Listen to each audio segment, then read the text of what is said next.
States of America and to the republic for which it stands, one nation, under God, indivisible, with liberty and justice for all. Welcome, everyone, to the South Burlington School Board meeting. Is this working now? Yep. Great. I want to point out there are two sign-up sheets at the end of the tables here. One is for comments from the public regarding items not on the agenda, and the other is on the citizen petition regarding the rebel name. And feel free to sign up on those, one or both, as you see fit, and we'll talk about process for public comment when we get to that. Can I see the sheet? Alex, would you mind handing the... Excuse me, Elizabeth, it's not for things not on the agenda. The one's on the budget, one's on... Oh, I'm sorry. So not on the Okay, agenda. so we'll cover that first then. All right. So we'll start with comments from the public. Let me rephrase that. So there's one sign-up sheet on the budget and one on the citizens petition. And I will take comments right now from the public regarding items that are not on the agenda.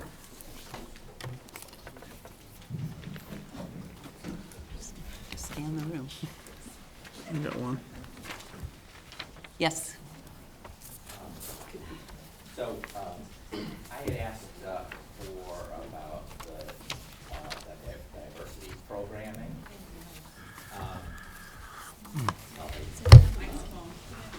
Oh, do we have a microphone? Oh, it's right behind you there. I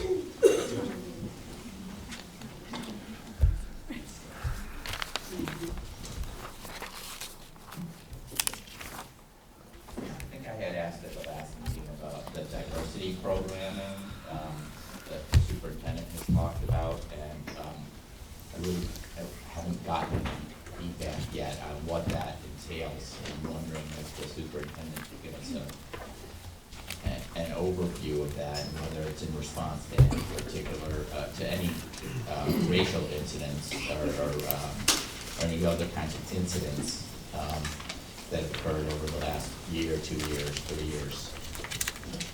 I think you were going to get back on that. Yeah, I haven't done that, but it's not what we call just diversity. It's part of our Healthy Schools initiative. And of that, we have diversity, equity, and inclusion are all part of Healthy Schools. So we do have, we have been an ongoing district that we've been doing that work. We've been doing that work now for the last 2 years.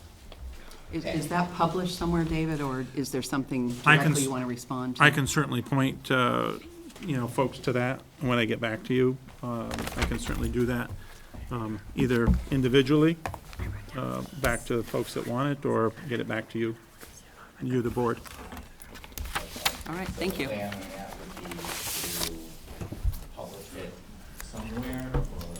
It sounds like the superintendent will get back to the board and we'll cover that or direct any of the interested public, including yourself, to the district website where it resides. There's one, the superintendent Young, I think it was quoted on it, don't quote me on that, but I think in the other paper that part of that program was exhibiting a movie called 13 to, I believe it was a public affairs class. And do I have that correct? Any information on that? I can get back to you, Sheldon, on the specifics. I mean, we have a lot of things that run in our programs. I can certainly let you know. I believe that to be correct, but I mean, there's a long list of things that we do in our classes, with our teachers, supporting our curriculum, so. And those diversity programming, that's mandatory, or is it discretionary?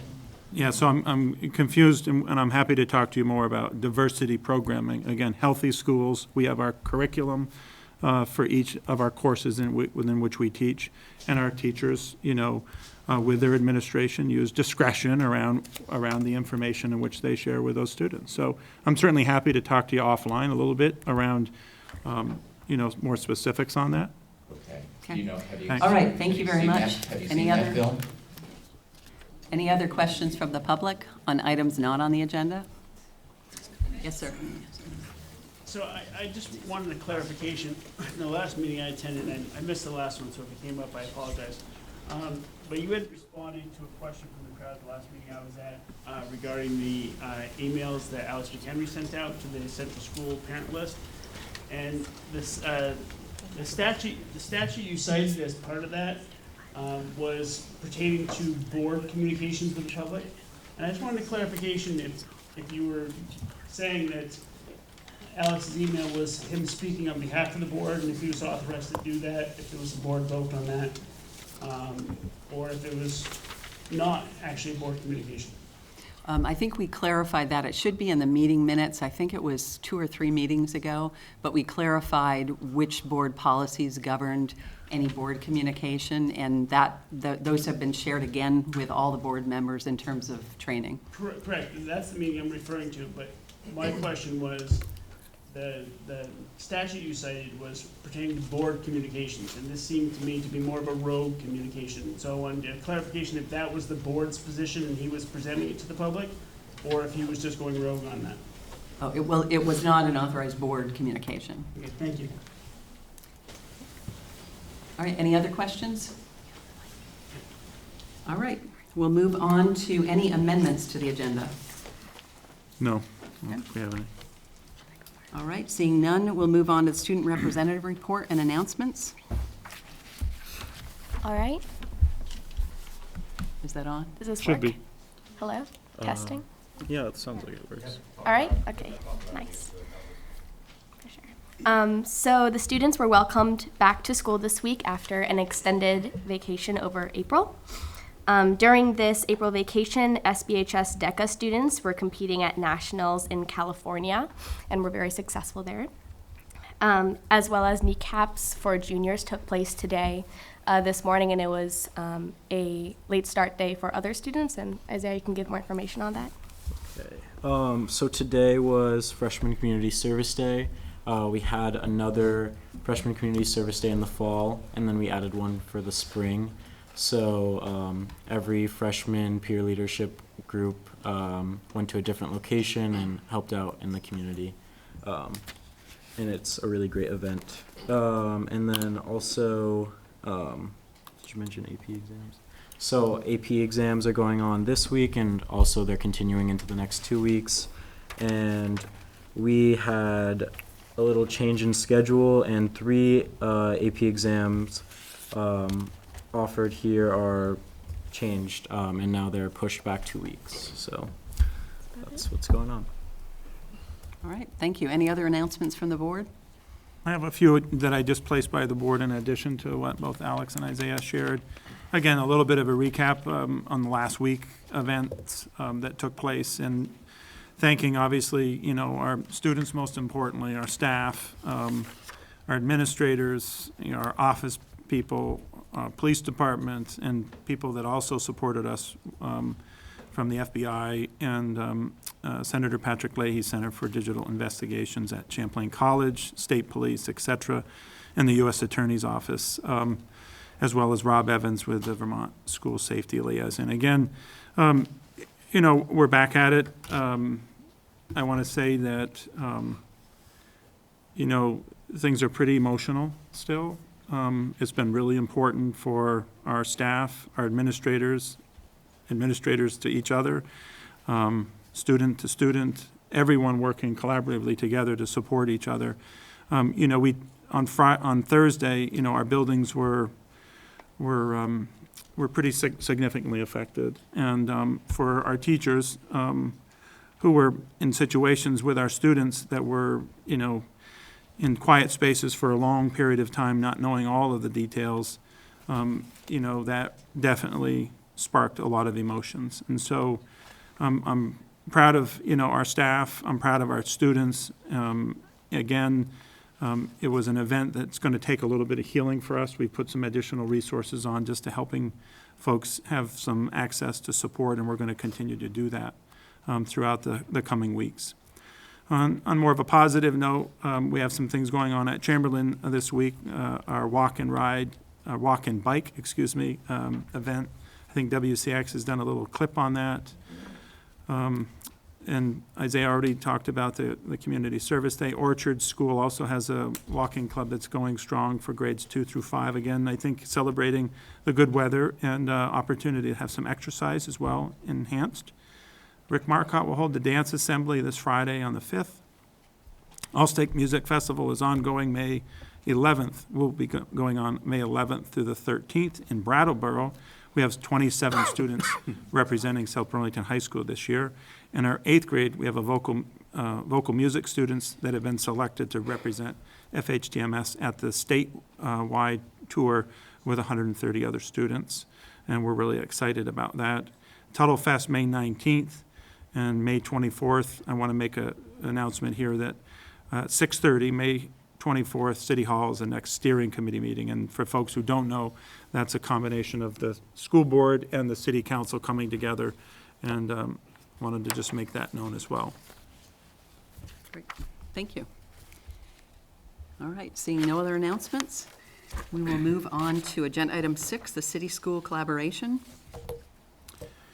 So Elizabeth and I have the opportunity to meet with Kevin Dorn and Helen Reilly, and again, we've had a little period of break, but we've picked that back up. And so one of the items which I previously just spoke about was the need to establish a steering committee meeting, again, May 24th, 6:30 at City Hall. Some other things, being discussed was just the current situation of our budget. They were inquisitive to that. Also, our solar project, which we have a solar project that was approved some time ago between the city and the school on a solar project on the landfill. And that is moving forward. It's been delayed, but we are we're going to be getting a credit because of the delay. So that's just a little bit of information. And then at Rick Marcotte, over the summer, we've just been informed that the city's going to be doing some work on Market Street, which will shut down Market Street for a good chunk of the summer. So alternative entry into the school will be something we're going to have to pay attention to. My facility folks will be paying attention to that and informing the administration, Brent Kuhn at Rick Marcotte, as well as the rest of the district on that. It's an important location for our community because we have a lot of rec camps that run out of there as well, so we'll be working to coordinate that as well. I'm probably missing something, Elizabeth, but those I think were the big ones. No, the one thing I recall, David, too, was just that there are some implications to the tax bills that go out to residents based on the timing of an approved school budget. So the city is at least thinking ahead about those and how they might deal with those. But right now, it's not an issue, just thinking ahead. Yep. All right, anything else on city school? All right. It's a little harder to see my fellow colleagues here. All right, we'll move on to agenda item 8, which is consider the revised, agenda 7, citizen petition regarding the rebel name discussion. And I want to introduce Pietro Lynn, who has provided some counsel to the board. Pietro, would you mind? I think we've got a chair down at the end here.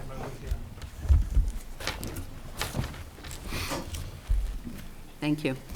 And if you don't mind, just maybe starting out with kind of some overview of kind of board and electorate authority and roles and responsibilities. Sure.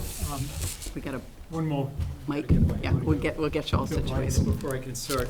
Yeah, Elizabeth, thank you for having me here, board. Thank you. As you know, what I was asked to do for the board was to examine the legal issues raised by the petition that was filed by 5% of the electorate. And the starting point for the analysis, of course, is that under 17 VSA section 2643, there is a requirement typically where such a petition is filed for the municipal entity to warn within 60 days that matter for within the context of a school district, a special meeting where the electorate would vote on that petition item. The question put to me is, what rights and responsibilities did this board have to deal with that issue? And the starting point for that analysis is an examination of the authority of both the board and the electorate as reflected in Title 16, which is the part of Vermont law that has to do with education.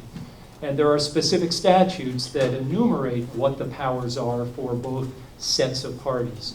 And I'll start with the electorate. The electorate under Vermont law has a very narrow set of powers of authority that it can make decisions over, and I'll enumerate those for you. At a meeting of the electorate, there can be a vote on a moderator, a district clerk. The electorate can authorize hiring of an accountant. It can vote on salaries for all of you as school board members. It must make decisions about long-term leases for the district. It can also, or it must also make decisions about the purchase and sale of real estate. That is not within the purview of the school board. Can you recite the section that you're Please. about? Excuse me. Sheldon, I think you'll have an opportunity later to ask questions of the board, but I'd like to continue my presentation without interruption, if that's okay. Oh, well, Thank you. you're talking about the responsibilities, but you're not telling us which section you're referring to. Go ahead, Pietro. Thank you. The other areas of authority for the electorate are borrowing money. It can approve the district borrowing money. It must approve bonding. And finally, and most importantly, it has the opportunity to elect all of you as board members. That's the universe of power that statutorily is delegated to the electorate. The remainder of the powers necessary to operate a school district are vested in the school board. And Sheldon, I will give you the citation. Under 16 VSA section 563, the school board has incredibly broad authority. Essentially, anything that I didn't just identify as being within the power of the electorate is within the authority of the school board. And you all get to make every other decision when it comes to operations of the school district. So with that in mind, the next question that you asked me to answer was where there is this valid petition under Title 17, what are your obligations? And as we reviewed Vermont law as interpreted by the Vermont Supreme Court, the conclusion we reached was that there is no legal obligation for you to place these petition items on the ballot. That is something that is within your discretion. You may or may not, as you wish. And even if those items are approved, if you put it on the ballot, and if they are approved by the electorate at a special meeting of the district electorate, you are not bound to follow those approved petition items.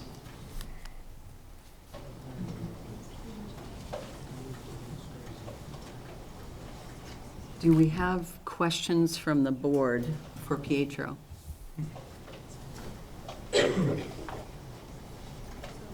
I have one on, can you clarify special meeting, Pietro? Sure. What is contemplated under Title 16, where there is a desire for the electorate to take some action, you have either an annual or a special meeting. That's what is contemplated. And so it would seem to me that if we are going to, or you are going to as a board, act on the petition, place it before the electorate, you will have to do it at a special meeting of the district. And just follow up, is that done through the Australian ballot? I mean, it's like an election, or is it something different than that? Well, that's something that you will have, you can make that decision. It can be done by Australian ballot, and it can also be done by voice vote at the meeting. Okay. Other questions from the board? I want to make sure people have a chance to think.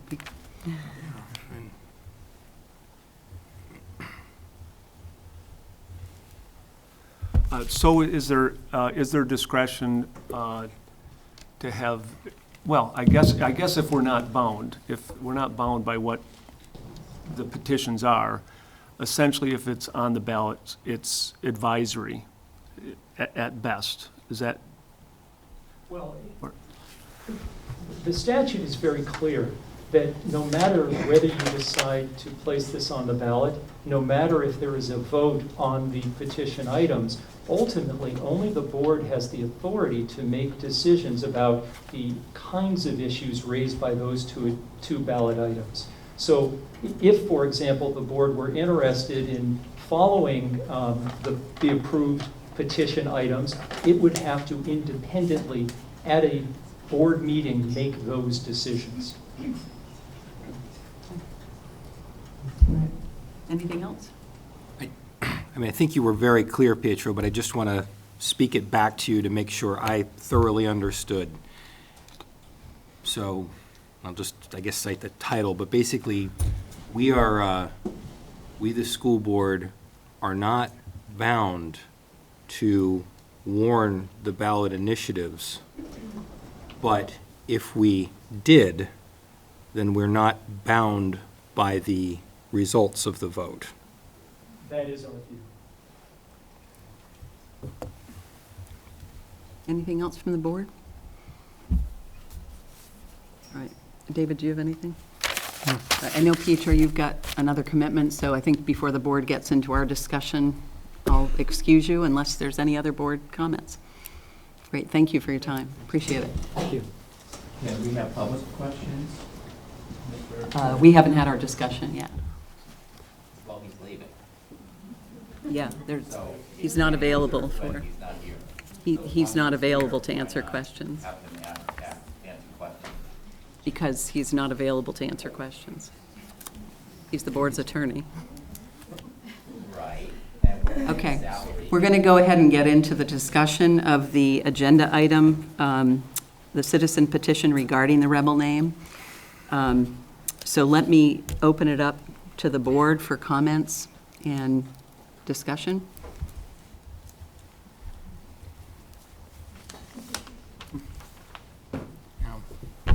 So I guess I can start with my thoughts on this. And I have mixed feelings about the petitions. Well, actually, for one of the petitions, I don't have a mixed feeling, and that's a petition regarding how the board should spend money, saying specifically that no money shall be spent for changing the rebel's name. That would be the equivalent of a line item veto, and I think a very bad precedent to be having the community weigh in on individual items. You know, they certainly weigh in on the budget itself. Another point is that we have tried to take that largely out of the budget, where we only are using funds that we have in every year for the cycling of uniforms. So, but on the first, I feel that we've certainly heard input certainly the folks who have been on the board for the last 18 months, including the chair and I. We have heard, I think, all of the arguments that we could hear, pro and con. Ultimately, and I think later on we're going to go over a much more extensive timeline and rationale for what has happened over the last 18 months because of concerns that individuals have had with the process, and we want to make sure everybody understands the process that we had. But we have heard, I think, all of the substantive questions or our issues and complaints and input. And ultimately, the decision was based on the building administrators, on the administration, determining what is in the best interest of the entire student body. It's not a decision by the majority of the community or alumni outside of really determining within the walls of the school what is in the best interest. So I feel we have heard the substantive complaints. The decision is based not on a majority vote. It's based on what's in the best interest of our students. So putting this ballot item out there, I don't know, it doesn't seem like it would lead to or could legitimately lead to a different decision.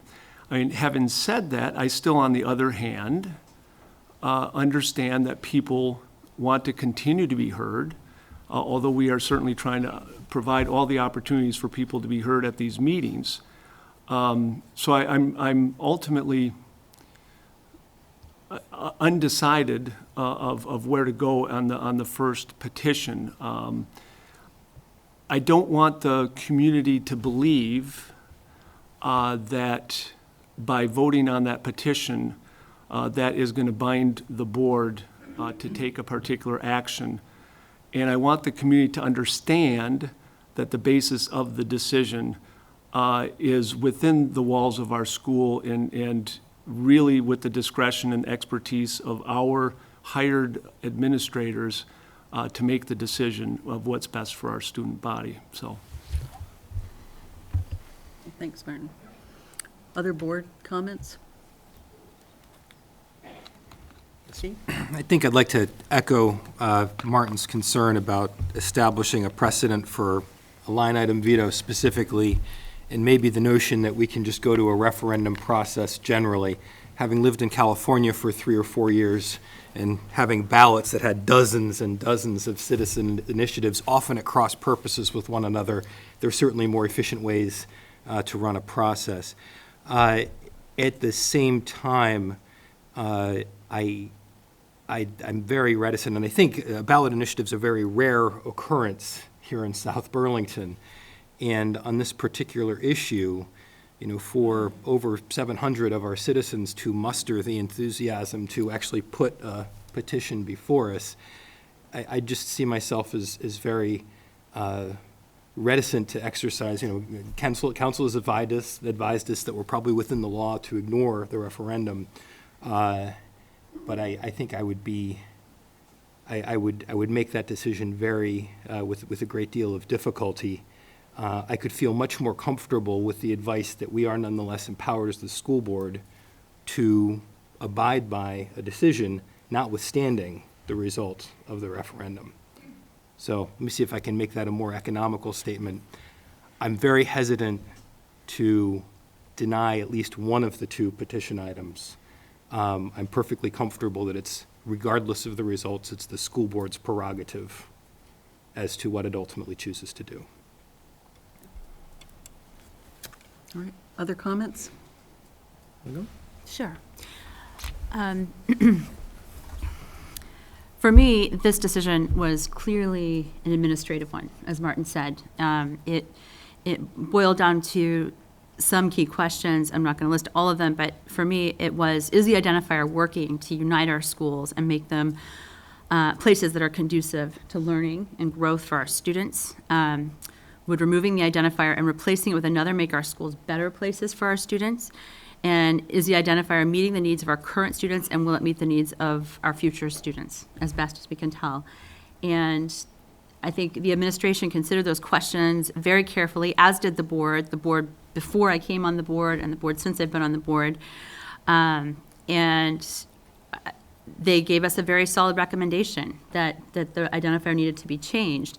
So that being said, I don't want to be dishonest with the public in that I don't think that a referendum, if it came to me and said, even if a majority of the people in the community wanted this name to stay, I don't think that I would change my vote from February. And I just want to be very upfront about that as a board, that I would prefer not to have a referendum if we don't think that it is actually going to influence the decision that we have made as a board and that we're already moving forward with. I would rather not have that referendum versus having the referendum and then saying, well, we'll choose to do whatever we want to do with it after we get the results of that referendum. I just want to be very clear that my decision has been made personally, and I just think a referendum holds out hope for a portion of the community that we will back down in that decision, and I'm not comfortable leaving that ambiguity out there myself. Thank you. Alex? Thank you. I've thought about this for quite a bit for the past couple of weeks. And one thing that came to mind from my memory was about 30 years ago when a number of towns in Vermont had a ballot item, and it had something to do with nuclear weapons. Should there be a freeze on the production or the testing of nuclear weapons? And it passed in Vermont. And everybody understood that it was non-binding. President Reagan probably did nothing about it. But I think people felt better that it had passed. And they felt like they had been included in the process and they were heard. And another instance happened just a few weeks ago when the school board, and actually Elizabeth gets credit for this, she had us put the easels up and we wrote down all of your concerns about why the budget did not pass. And we wrote them down. So basically, the board spent an hour and a half or whatever listening to the people. And I think a lot of people felt better about that. Even if we're going to make decisions that people disagree with, we listened to you. And we heard your input, and it actually had some influence on what we were doing. And I think that was very constructive. And I think this ballot item is a similar situation where people want to be heard. It's not going to change my view on what the school board should do about the identifier. The other one is a moot point because the draft ballot that we're going to talk about tonight does not have any money for transitioning to a new mascot. But I think it's important that people be heard, and that's why I think I think we ought to have it. Thank you. Okay. Any other comments by way of follow-up? Okay, I'll make one observation before we open up for some public comment, and while we're waiting, if I could get the clipboard on this agenda item, Alex, please. One of the concerns I have, and I respect all my colleagues' input on this agenda item. One observation I'd have is I did find the language of the petition very exclusionary. My understanding is that when a student comes into our system, that regardless of whether they play sports or whether they are on the debate team or whether they graduate at the top of their class or the bottom of their class, if they graduate from South Burlington school system, that they have the identifier that currently exists. So personally, I found the language in the petition very exclusionary, and I would take issue with that from my standpoint. But I do appreciate the board's comments on this. Any other board comments before we open it up for discussion? I do want to go over a couple of ground rules here based on, it looks like, actually we've got about 10 people here, I think. But just a reminder that, and I know this feels awkward, I think, from a public standpoint, but this is a meeting, a regularly scheduled meeting of the board in public. It's not really intended to be a public meeting. We always do have opportunity for public comment, but based on how many people sign up, we still have a lot of work to do on this agenda. So I would ask people to kind of limit their comments to a couple of minutes. There typically isn't an obligation of the board to respond. If we can respond to a quick question or item, we'll be happy to do that. But there may be some items we'll take note of and either include them or have a discussion of including them on a future agenda. I'd also ask that people address the board. This is really not a forum for dialogue between members of the public. And just to be respectful of others and courteous to your neighbors. Again, depending on how many people want to talk on this, I may not get, if people want to make more than one comment, you may not get a second opportunity, so please make sure you're prioritizing your comments accordingly. But we'll see what we can do. So with that, why don't I open up to public? We do have a roving mic. Is that great? Joe has it. All right. So the first person on the list is Beth Coleman.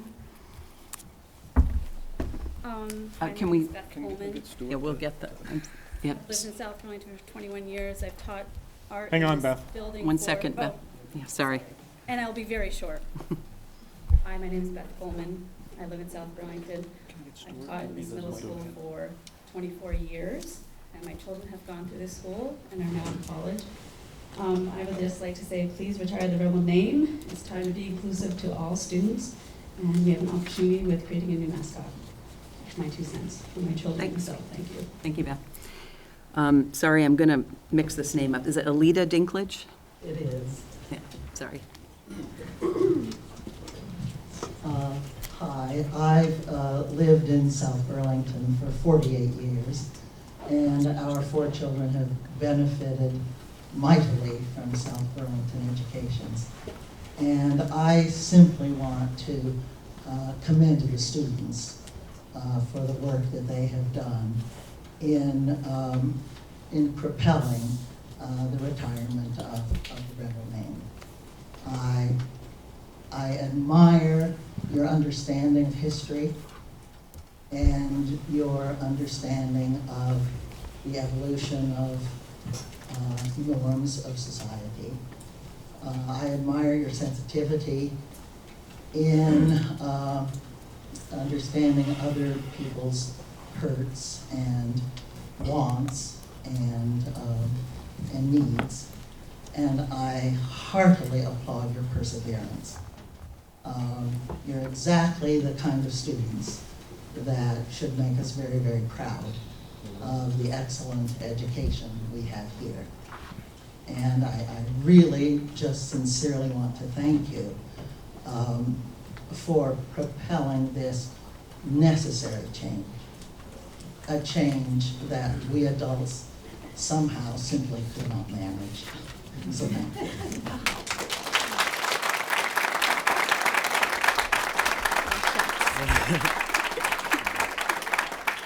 Next up is Nancy Belisle.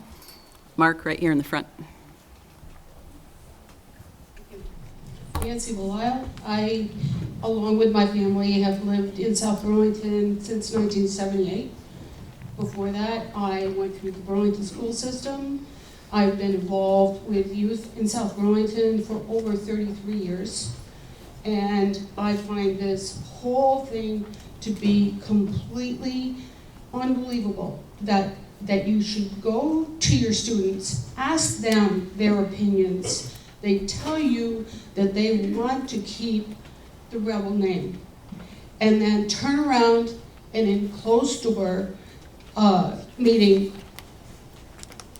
go against what they had wished. You did all this without even coming to the people of South Burlington, which is why the petition is up, asking you to let us have our input. And how many more times are we going to have to go through something special like this and have no input at all? We are taxpayers. We're footing the bill.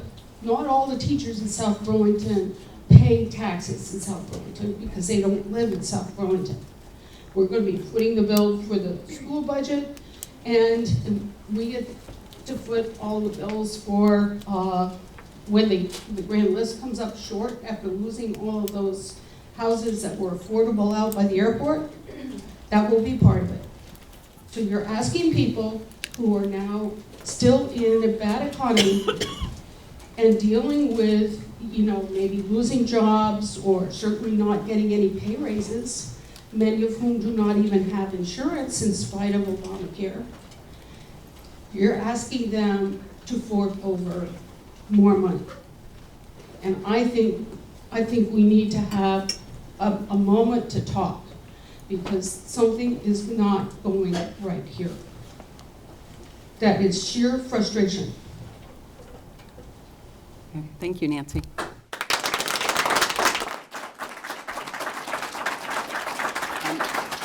Next up is Layla Ramadi.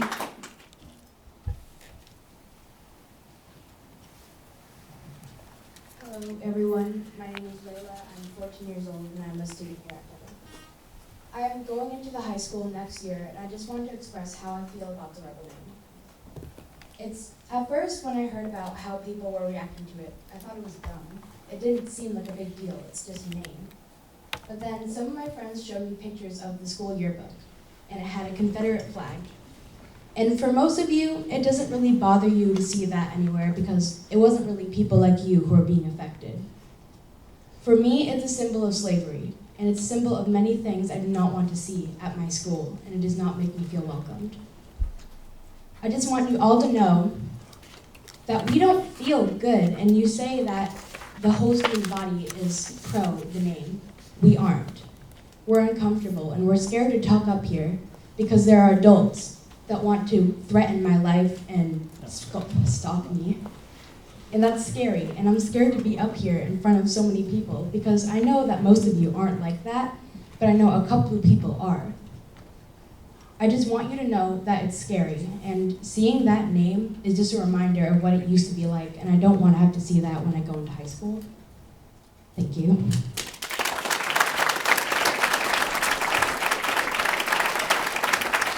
Thank you.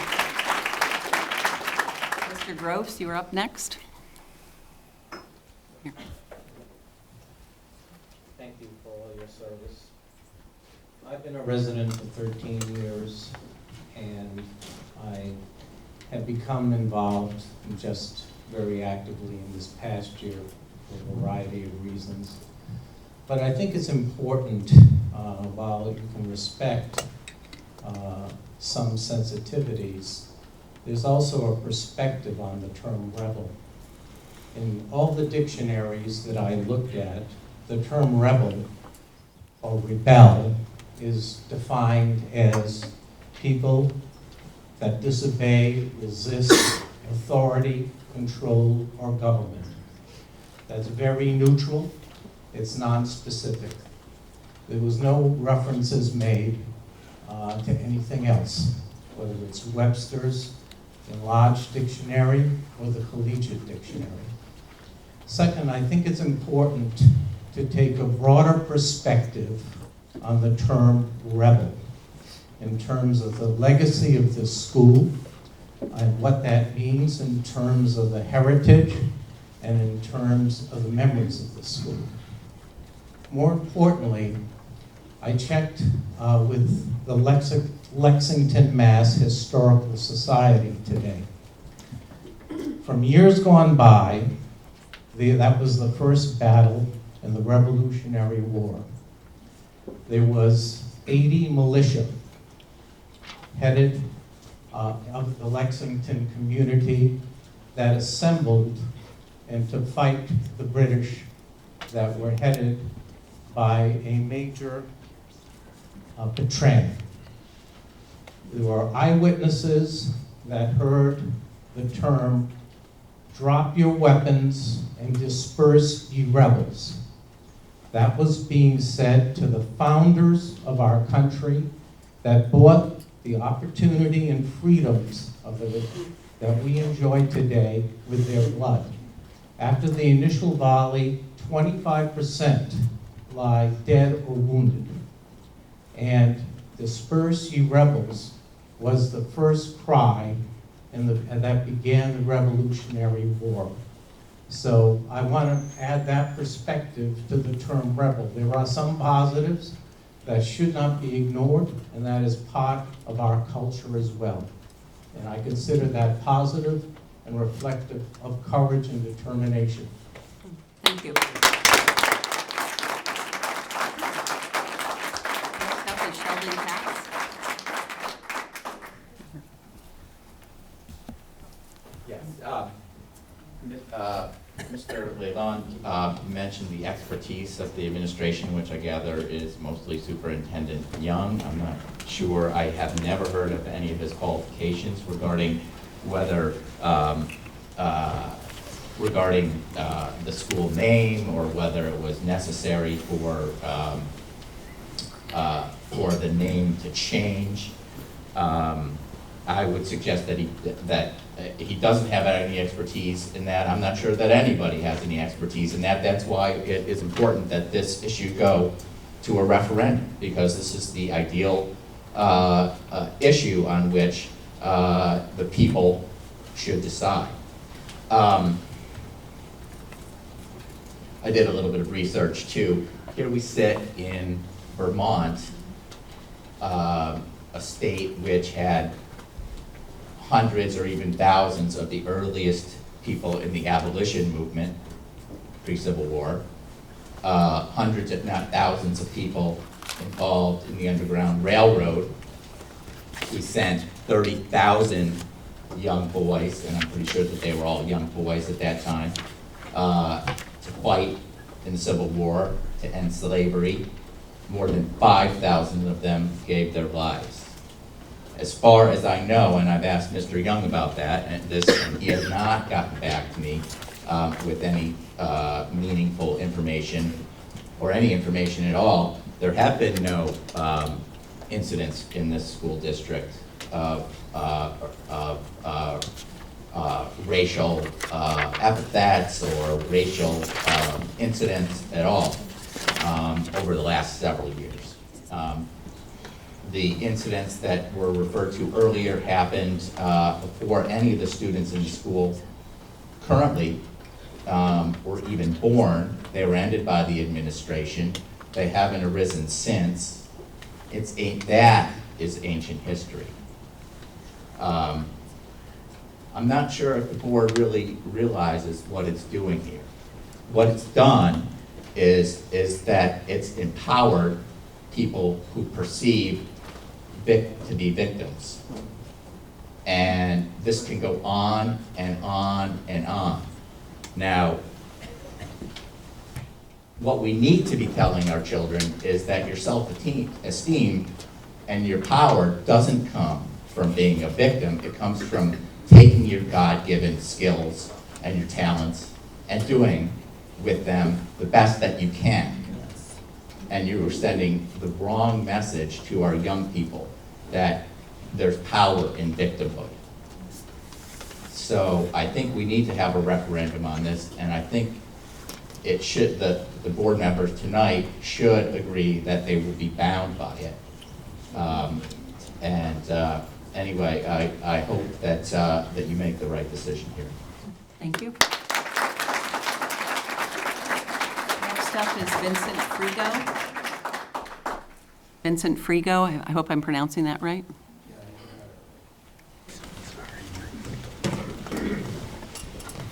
Vincent Frigo, been living in South Burlington for 17 years. I actually was appalled by this decision. I think the board making this decision does not give it a finality. It's going to continue to be an issue in this town, and it will divide the town deeply, and the budget will be continually probably be rejected. This will go on. I urge the board for this reason to let the group accept the referendum, let it go forward so we can have finality. It's the only way to get a quick resolution of this situation. I have 2 kids in the school. It's going to affect both of them, and I don't want them affected. I even got a kid that's on this special education program who's probably going to be affected. So I really want to have a finality of this. The school board shouldn't be the one to handle this finality. They should let the residents of South Burlington do it. Also, I really put this on the board. They were told in 2015 in administration to come forth with a program to promote the rebel name. From what I gathered from my talking to students and my own children, there was nothing put forward. There's all kinds of things you can do. You can use the Green Mountain Boys flag. You can put a Patriot in there. You can put Molly Stark on the field of a football game. There's all kinds of reasons. You let it smooth, and you let it sit there. And I put it as the board's responsibility and the superintendent's responsibility for taking no positive action. Yes.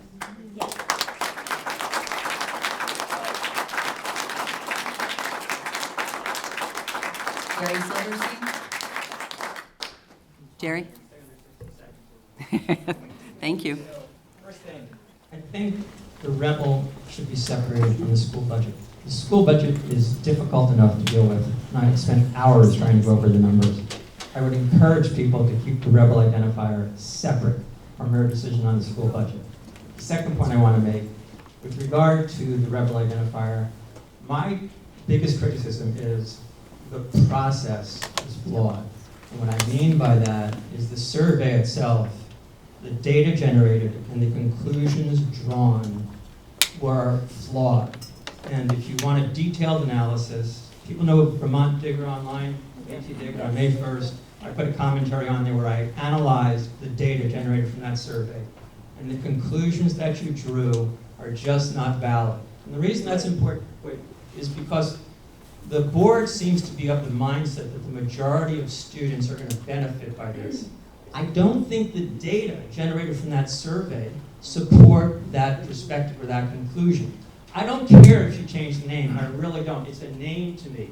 But I do care about the process. This is a democracy, and you really want to be inclusive. And that's the name that David Young used, and yet the survey results were not inclusive. 77% of the students who responded did not say they were uncomfortable, did not say they didn't care either way. What did they say? I don't know, because you've sequestered those responses.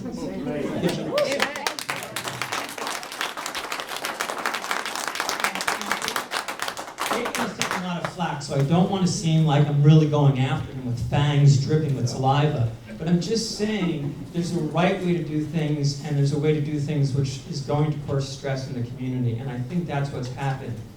Again, don't make the rebel identifier name change part of your decision on voting for the school budget or not. I think that's a mistake. That said, I think the rebel identifier should be addressed, because I think the way it was processed was egregiously flawed. Right. I'm a little bit over. Sorry. Thank you.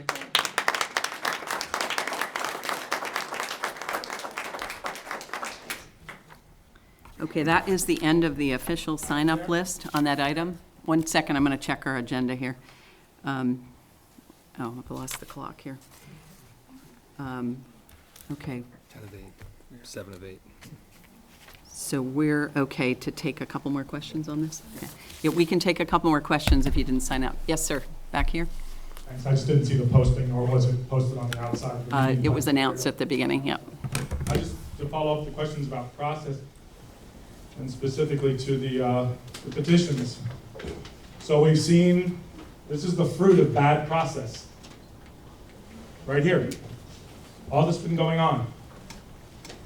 Yes, yes, Right. yes, You know, yes. there are many cooks and handmaidens to this, what you see here that created this. And I know it's something that's, public policy is a messy process.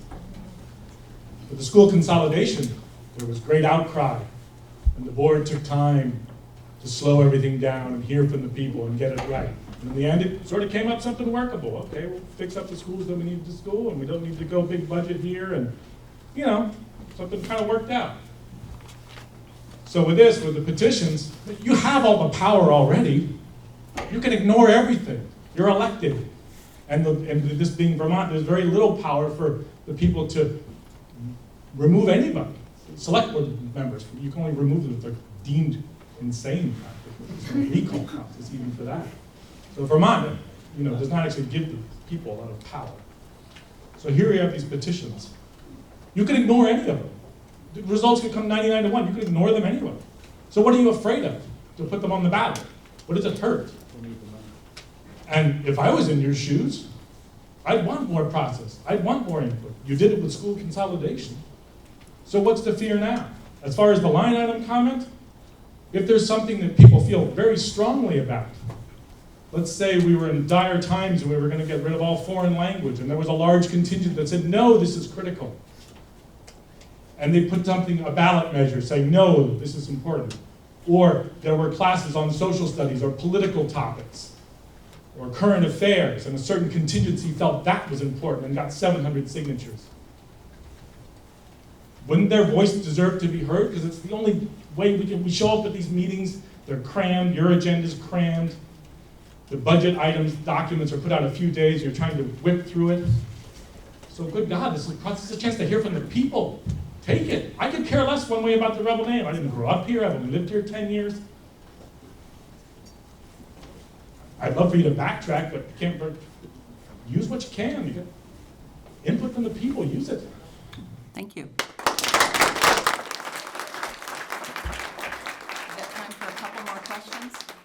Yes, sir. Yeah, I'm Bob Walsh. Excuse me. I'm Bob Walsh. I've been here in South, well, actually, I owned a house in South Burlington in 1961, although I wasn't living here permanently at the time. But I was here when this rebel thing started. And it was an innocuous thing when it started. But the rebel with the Confederate flag and the rebel symbol, it has nothing to do with the Revolutionary War. It has nothing to do with sports. It has nothing to do with those types of achievements. It has everything to do with the Civil War and the racial policies of the Confederacy. And I see some people shaking their head, but if you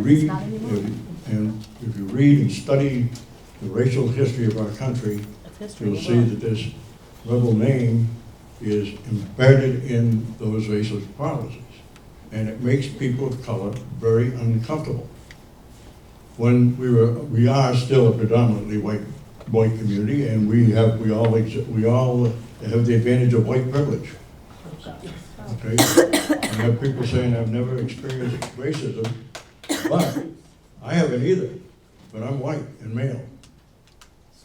And so the rebel name is something, it's been fought over in this community in 1960, in 1964, when the Civil Rights Movement was going on. It's been a divisive thing in this community for over 50 years. And it's not going to change. We may have, if the name changes now, we may have disagreements for years to come, but I think our students will benefit. You talk about the students in their survey, most of the students don't understand it. They don't understand the background of slavery. They don't understand the background of racism in this country and in this community. All you have to do is look right now in newspapers. Boston Red Sox yesterday having a lot of trouble with racism. The monuments down in the south are being taken down because of Not a race history, I'm sorry. Excuse me.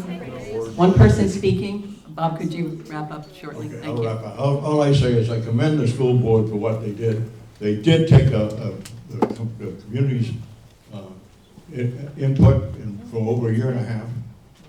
And I hope they will stay with their decision and retire that name once and for all.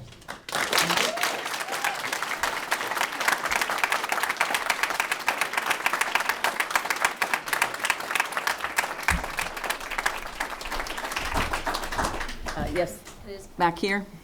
A couple more questions or comments.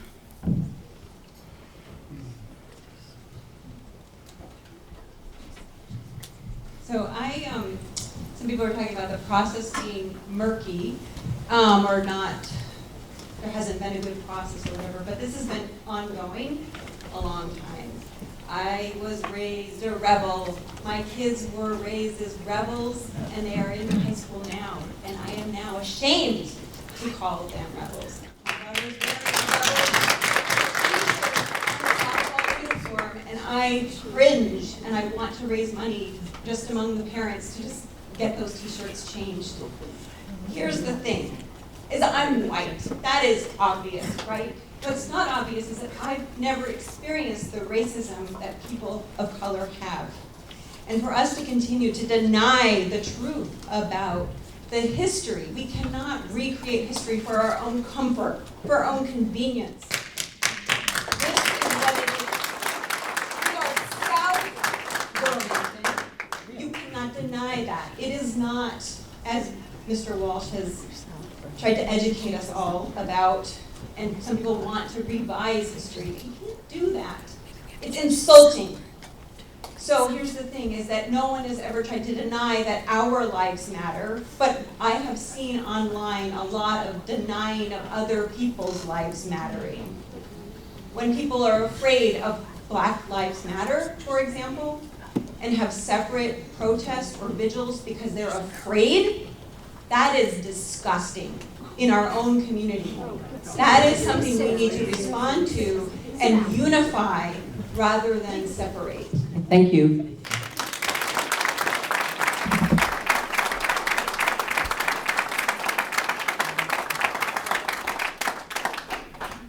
Monica? wasn't sure, oh boy, I wasn't sure if I was gonna have the courage to do this, but, right now, fifth graders in the elementary schools are doing two things these weeks. They are doing their annual Civil War study and writing about their Civil War heroes. And they're also getting their letters about what middle school classroom they're going to be in, which is very exciting. It's a very traumatic time for the kids to go to the big school. And so let's just say your fifth grader who's learning about the Civil War comes to you and says, so Mom, what is this Confederate Success Declaration? Oh, you mean a Confederate Secession Declaration. Let's look it up. But let's go to a legitimate source. Let's not just Google it. Let's Google it, let's say at the Yale Law School, at the Lillian Goldman Law Library, part of the Avalon Project, where you would read, 10-year-old, 11-year-old, that, for example, the Mississippi Declaration of Secession, in the momentous step which our state has taken in dissolving its connection with the government of which we so long formed a part, it is but just that we should declare the prominent reasons which have induced our course. Our position is thoroughly identified with the institution of slavery, the greatest material interest of the world.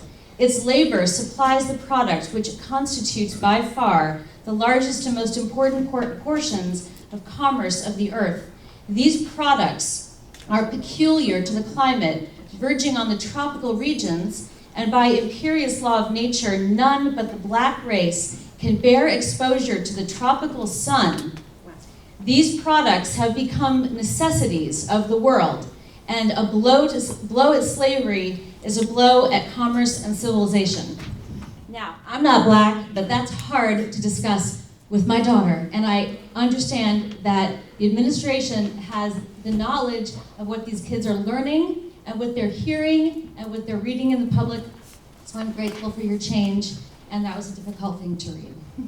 Thank you.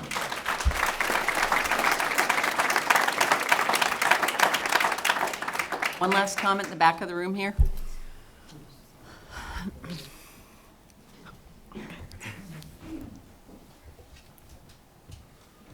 Hi, so my name is Vera, and I am currently a sophomore at South Burlington High School. And so I haven't seen that many students talk, which makes me a little bit sad, because a mascot is something that you're supposed to be proud of. It's something you're supposed to say in the stands when you're cheering on your team. And personally, I can't do that. I can't do that when our mascot is a rebel. And I will not do that. We don't have a mascot. It is suffocating to hear the name rebel among our school and see it all the time. And I'm white. I don't experience racism in the way that other people do, but knowing the history, that is just suffocating. And therefore, I just wanted to say, as a student, I support the name change. And I think that it should be changed without so much friction. Thank you.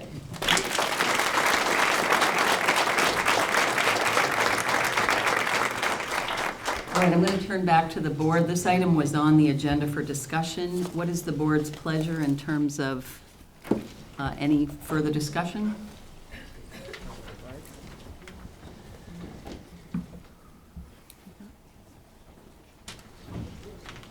Nothing at this point? Come on. Okay. When we, I think we may have depending on what happens with the budget, we may have a meeting next week. So when we go over that agenda, we could decide whether this shows up again or not. Okay? Yeah. Okay. All right. Okay. Great. Thank you. All right, we'll move on to agenda item 8, consider the revised school district budget for FY 2018. How do you want to handle that, David? So I'm gonna sit right here, I think. We tried to make it so people could see a little bit better. We rearranged the room to do that. I know there's handouts as well. I don't know that everybody got a handout, but we tried to make a good number of copies. So hopefully you can either follow along. If you can't see, you can follow along on the screen. I want to essentially address the board. And what I would like to be able to do is walk through about 17 pages here which is the proposed budget, and then take a pause and allow the board to ask me some questions specific to the proposed budget.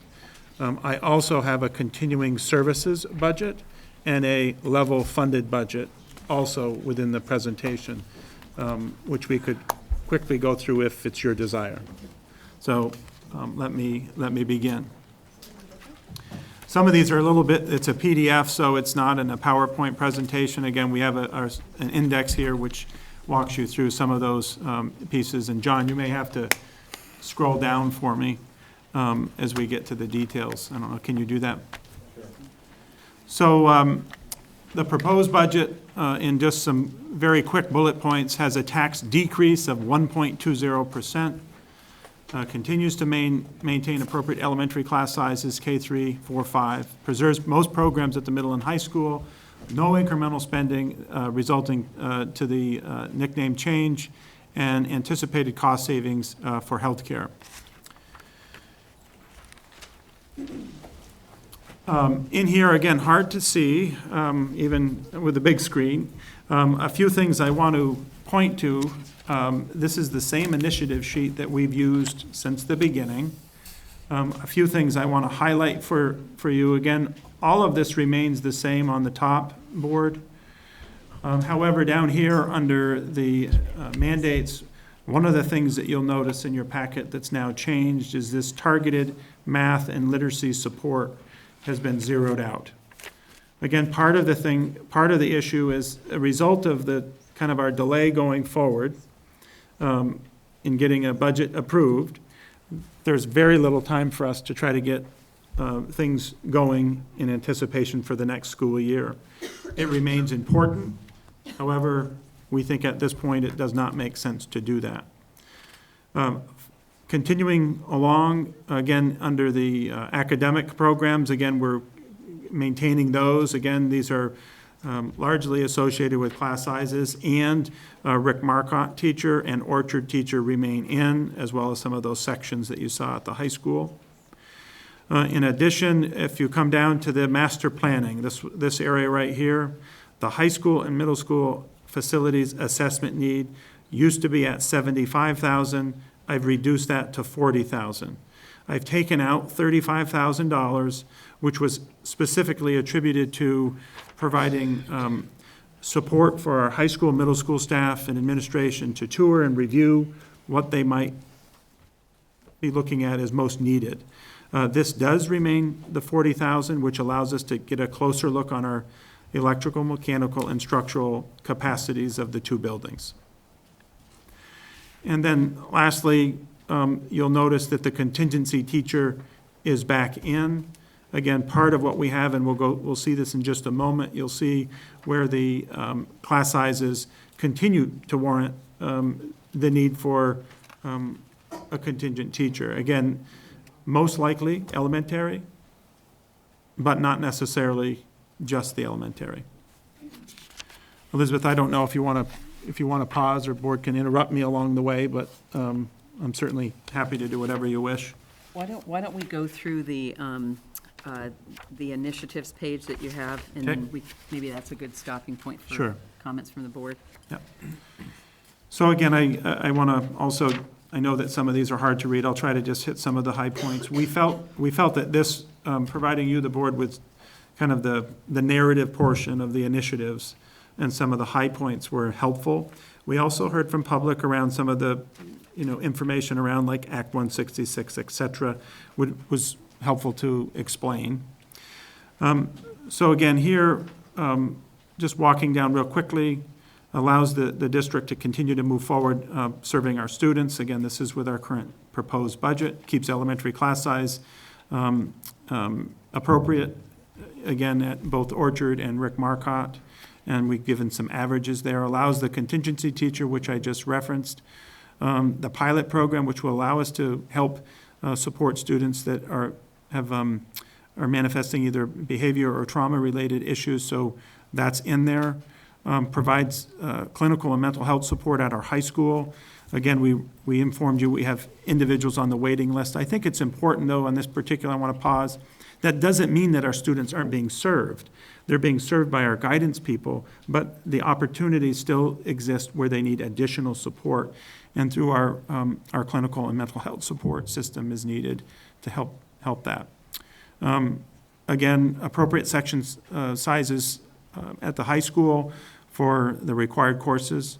Again, that's part of that initiative sheet. Personalized learning plans, our preschool partners and working to make sure we're providing support there. And HR resources in our software programming needed to support, as well as the employee to help support that work. Master planning and visioning, again, I reiterated that as well here on just the making that reduction of $35,000. I'm not going to read through all of these. Again, I've hit on some of those. I would encourage anyone or you, the board, if you have additional feedback here. Act 166, again, preschool programming is part of what we do. We've taken on all of that. We think it's critically important, but it puts a huge load on our staff. And so that's why that position was in there. Professional learning communities, general para support for personalized learning plans. Again, our teachers are being asked to do more of that with personalized learning plans, so having a study hall, someone to help cover that would allow our teachers to be freed up to do that. ACA, family, FMLA, Vermont PFLA, negotiations, et cetera, through HR. We are very small in staff there, so that we're still keeping that in. Software, again, for the HR side. Pilot program I've already talked about, again, gives you a little bit more of an explanation on our pilot program, particularly dealing with our students of trauma or behavior. Autism support and training, again, BCBA. Some additions here of the, again, also this goes right along with our initiative math coach. Yeah, hold on, John. Literacy support. High school science, again, these are sections that were added. High school-based clinicians, again, I talked about on that previous sheet. Orchard and Rick Marcotte classroom teachers.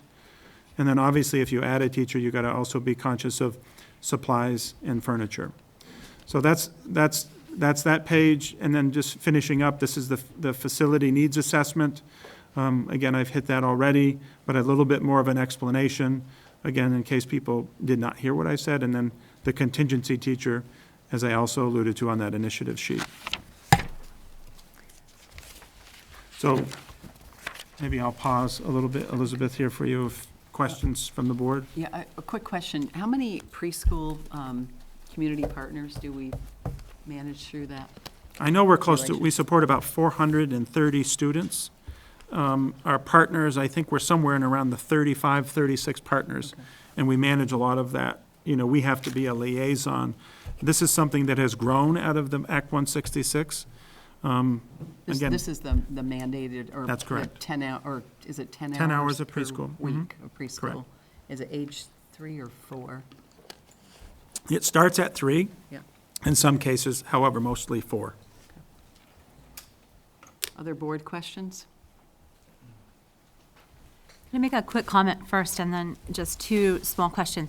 One is I just want to say, David, thank you to you and your staff who have really done an incredible amount of work that we asked for just a few days ago.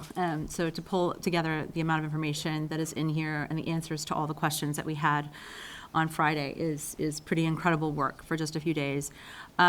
Two small questions. One is about the math coach and what exactly the math coach does and how many students they work with and what that position does and why it's being expanded. So, you know, again, I'm gonna ask Stuart Weiss, our Director of Student Learning, to respond to that as well. But, I mean, one of the things that we know is that, in general, academic expectations in both literacy and math has become much, much more intense. It used to be in the years curriculum spiraling, so we would hit concepts at certain times along the way in their experiences with the idea that they would develop mastery. Now it's much more concentrated, and because it's much more concentrated, our classroom teachers, all the way down to the lower levels, have to become much stronger aptitude in the areas of mathematics. And therefore, our coaches, it's a much more of an efficient model, where then our coaches can work with our classroom teachers to be efficient, to be learning, and obviously, as time goes on, we hope that those skills become absorbed through them, but it's been a huge positive resource to help, again, our classroom teachers develop more of that mastery in mathematics. Stuart, I don't know if you have anything to add. Can you turn the cordless on, Ken? It's up here. I think David summed that up pretty well. The key is that at our other two elementary schools that... You turned it off, Stuart, I think, sorry. Or somebody did.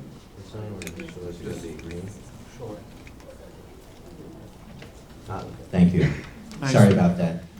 I think David summed it up fairly well in terms of, this is support really to raise the level of instruction that our teachers do with training within the schools. And our other two elementary schools actually have a full-time math coach in them. And Central, because some of that math coaching originally was started with some federal money that Central wasn't entitled to, they actually started with 50% and it grew last year to 70%. And this is really just asking for another 10% to make it a full 4 days. So it's $8,000. It's not the full position which was already in the budget. So it's just, again, to try to create parity across our schools, especially because Central is one of our largest schools with the most students and teachers in it. And the shifting demographic, a lot of young teachers there, this helps give them the support they need to be effective teaching mathematics. Thanks, Stuart. So just to then reflect back what I've heard then, is that it's sort of the administration's opinion that it's more effective to coach the teachers as opposed to having resource put towards students individually who are struggling, because that gets a broader impact, a bigger bang for the buck, if you will. That's right. Okay. Yeah, again, the pull-out model, if it was always for expertise in a certain content area, that's what we're trying to avoid. We believe strongly in helping to ensure that the classroom teachers develop that aptitude. And we think that's, again, it's a much more efficient model, it's a cost-effective model. Obviously, if our teachers are all coming to us more and more apt in that particular focus area of content, then we probably wouldn't need as much. But currently, we're working hard at that. And our teachers, again, if you're an elementary classroom teacher, know that you're both science and mathematics, right? All of those things, you are being pushed in whole new ways to make that work. So the coaches are critical. Sorry for cutting off for a second. That was great. And then the second question I had was with regard to the additional FTEs at the high school.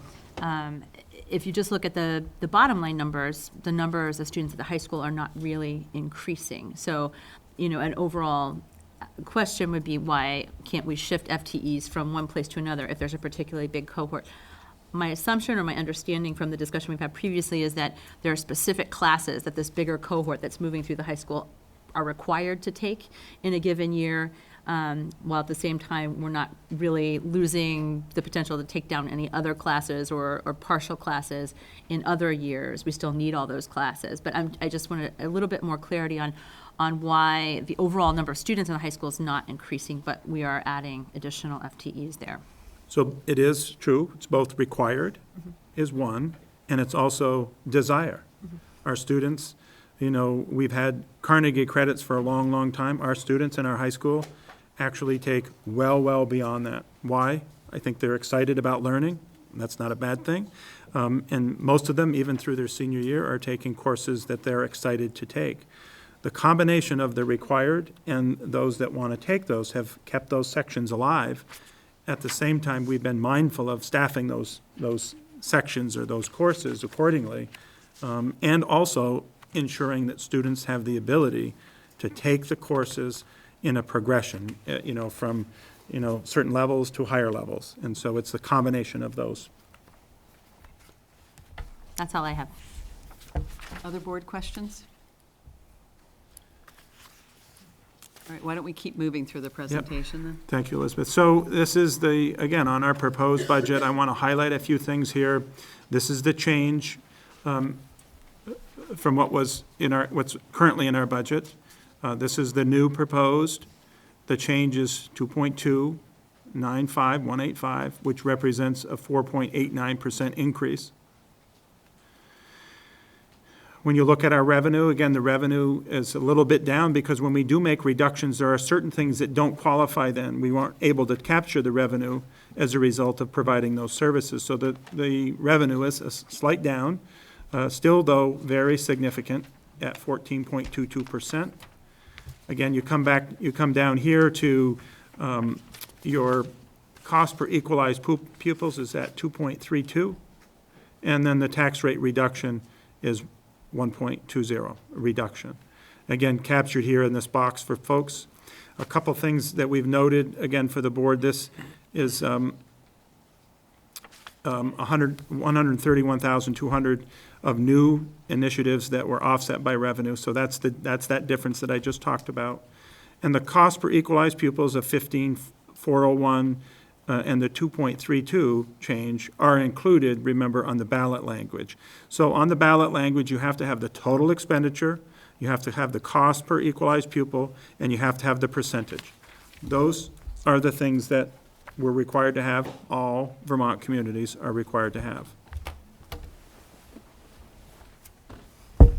We got to do a little switch here for you on this because it's a PDF form. These are the FTE charts. I'm not going to spend a significant amount of time here.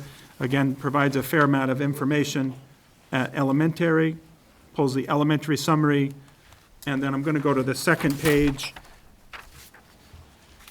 where it pulls the entire district in, and then this proposed budget, it does have the 7.40, and we're going to see a little bit more detail here in just a little bit about that 7.4 FTE incremental increase. Okay?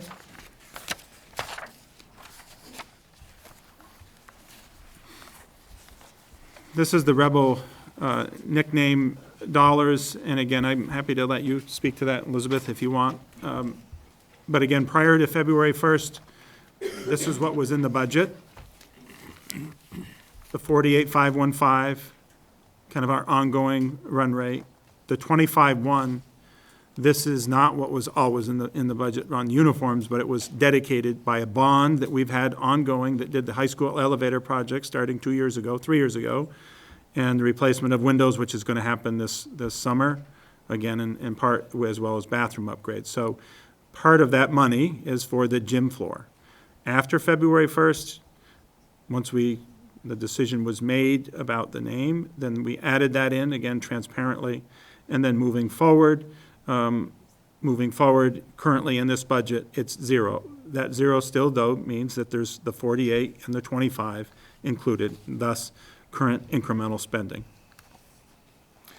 The final piece here, I just want to note that although we've gotten favorable that they'll allow the uniform, Pat Burke, there's a meeting on Friday on May 5th, just to provide, specific input to the Vermont Principals Association Athletic Council. I may not have that exactly right, if that's the right term, but I think that's the council. And he's just needing to meet with them.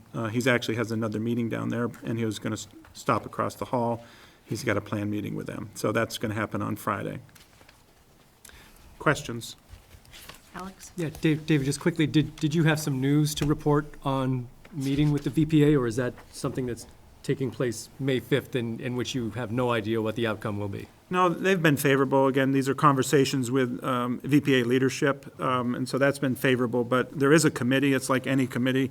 There's some value in allowing the committee to talk about it and or receive other questions. So they're going to talk about it on Friday, May 5th. Thank you. Okay. Let's keep going.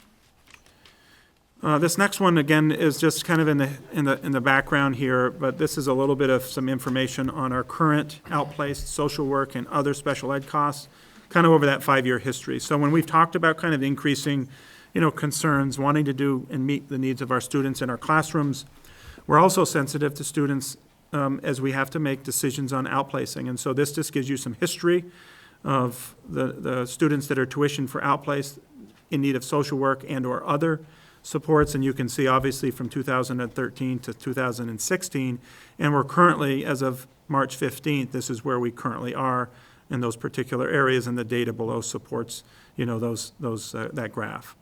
So again, this is in support also, I would say, of our trauma, our pilot program, and looking at ways in which we want to serve our children. Our children we want in our classrooms, we want in our school, and we would rather not have to do outplace. However, there are times that we know that happens, but part of what we're trying to do is monitor this and respond to favorably to allow that to happen.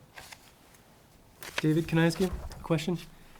The orange chart varies quite a bit. Is that due to some increased effort to educate kids in our schools rather than tuitioning them out to a special school, or is this just the unpredictable nature of it?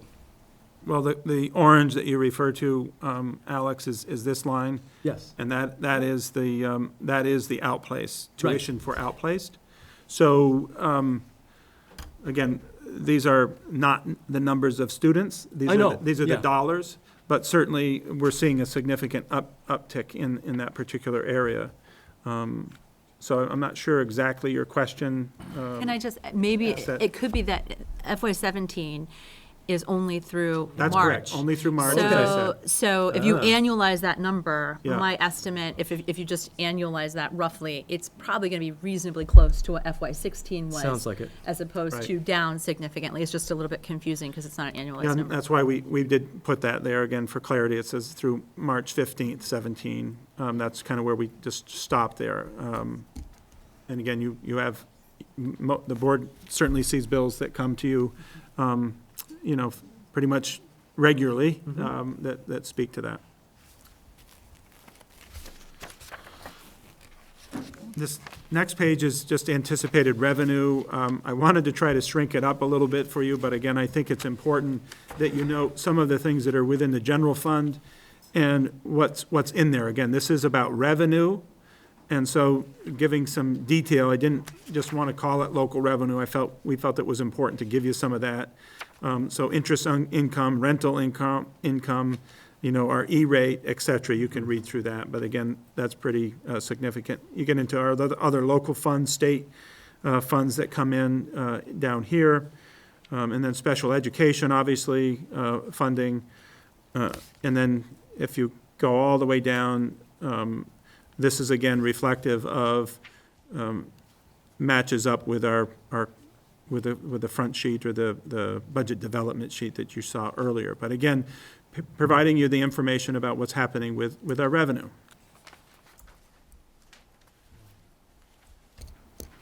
Again, I apologize for the hard-to-read page here. Again, hopefully you can follow along in your packet, certainly board. So this is looking at kind of the end of the year, FY 15, 16. This is current, where we are as of April 17th. And I will tell you, Mark, Brent, and Holly, our elementary principals, see that change a little bit from time to time throughout the year, either pluses and or minuses. Pretty stagnant, though, for the most part. Once we have our children, they love to stay with us. This then represents our proposed budget.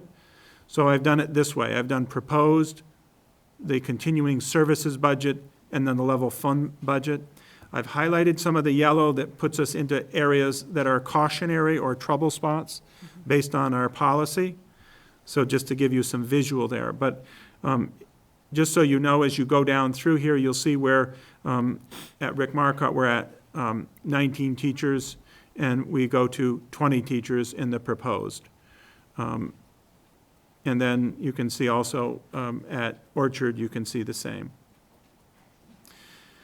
The contingency teacher, we've not plugged in there because it's just that. It's a contingent teacher that would be allocated to a resource or to an area that we would deem appropriate. Certainly, we have some areas that I've highlighted that we're needing to watch. The next page gets into our current enrollment and staffing at FHTMS. So the top basically gives you what we've had in the past for our students across the top. In in 15, 16, and then as of, and then in the proposed, obviously the numbers don't change, but it's just a divisor that we've used. And then you can see that we have 8 core teachers. Again, this is an area that the middle school runs very efficiently with 8 core teachers, and can allow for a pretty wide spectrum of increases, and can handle that load pretty significantly from, loads of at 74 all the way up to 206, and we've had much different numbers over that time period. So it allocates the resources as well and gives you the averages throughout for both the core teachers at the near bottom here, and also the core teachers in just language arts, and then all the core teachers. David, can I go back Sure. one section on the elementary? We had a question from a community member since the Friday meeting about ensuring that the language in our class size policy was consistent with the state, I think EQS language. Did we have a chance to verify that? We did. I think we feel like we are consistent. I mean, one of the things that it says for us is max, and the state says, less than. So it's a number and less than. Again, I think, one of my obligations to you, the board, is to make sure we're continuing to watch our policies and making sure they're updated. And as I've indicated to you, I have some work to do with you on those on updating. That said, we're not out of compliance. And we will see our policy, G6 policy, is within one of our backup data's points, or in your packet. And we can show you that if you'd like.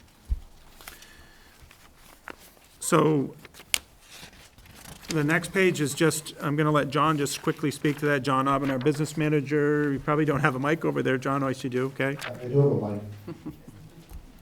I think it works. So this is simply a history, 5-year history and a 10-year history. The top section, most of the data is very similar, but the focus of the top one is tax rate. In these years from 2013 to the 2018 proposal, 2.09, 7.5, 6.15, 0.61, minus 0.52, minus 1.2, for an average of 2.44. We are showing here also the grand list. Now, be careful, because the grand list no longer determines your tax rate as it does on the city side. The tax rate is computed by the wild formula that David walked you through a while ago. But it is here for your information, and your home value, average home value is over here. The lower part of this sheet brings in the budget history as well, along with the tax rate. And again, with a 10-year, roll that down a little bit. The 10-year tax rate history is about the same as the 5-year at 2.26%. This year we had a pretty big increase. This year we had a pretty big increase here, but most of it has been fairly reasonable over those years. And if you look at this, you find that it doesn't always correlate with the level of your budget. The state's various tax parameters have as much to do or more to do with your tax rate than your level of budget itself. Thank you, John. So, board, this is a little summary about enrollment. And so it looks at our elementary, kind of who we serve. We're looking at that elementary roll-up in our numbers. Again, across the state, you know that we have some pretty significant reductions in student enrollment. That's not the case for you. For our community, you can see, again, pretty stable here.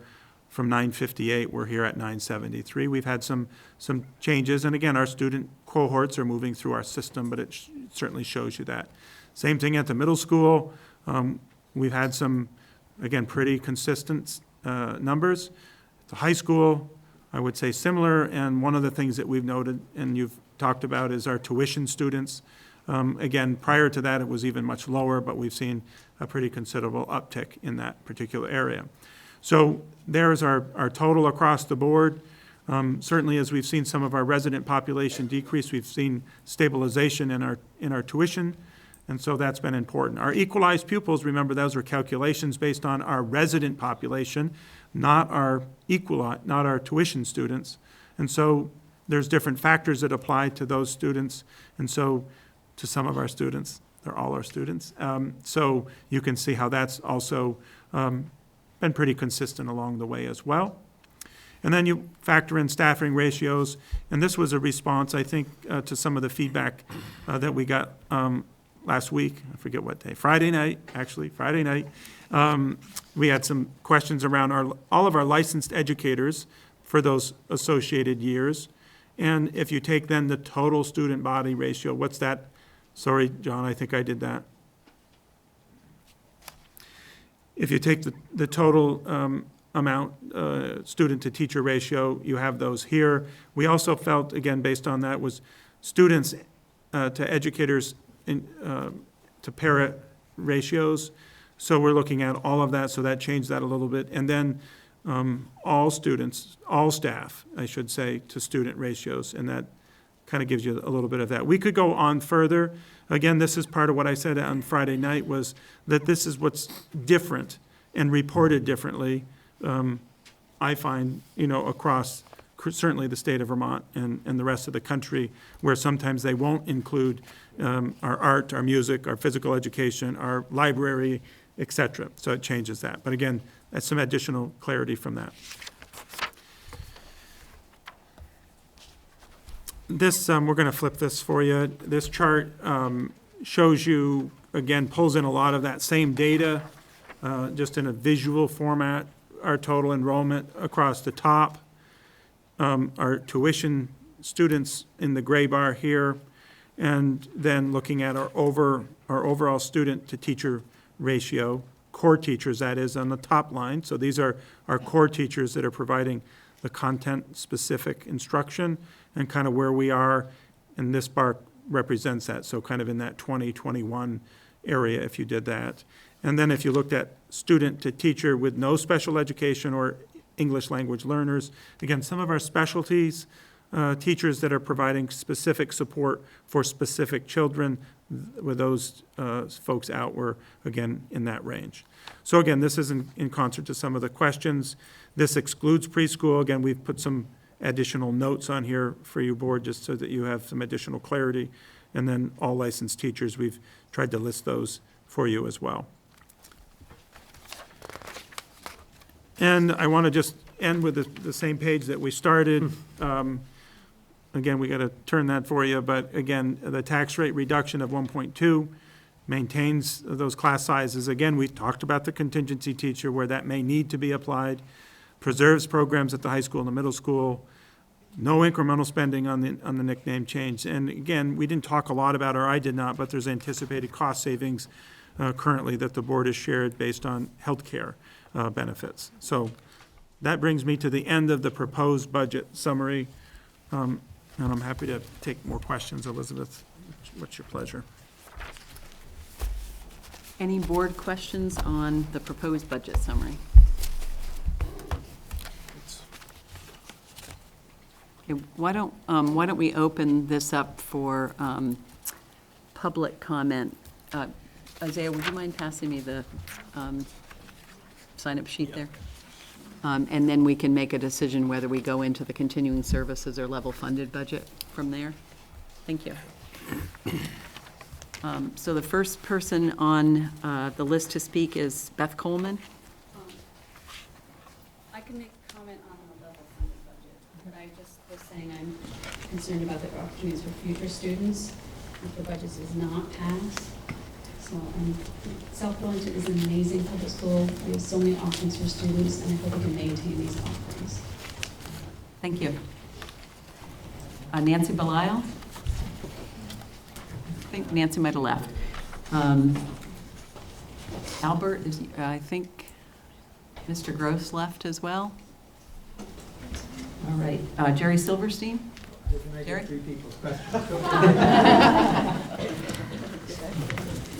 But can you just explain trauma in the context of the school system for me? I'm not sure I fully understand it. Sure, Joanne, actually, come right here and you can use. I should have introduced you, sorry. I'm Joanne Godek, I'm the Director of Educational Support Services in the district, and so I work with the students with needs in the district. So trauma, what we're finding across the nation, we have kids who have a lot of adverse childhood experiences, actually many of us do too, and they're finding some really impactful things that happen to kids' brains and our brains when we had these adverse childhood experiences, AKA trauma.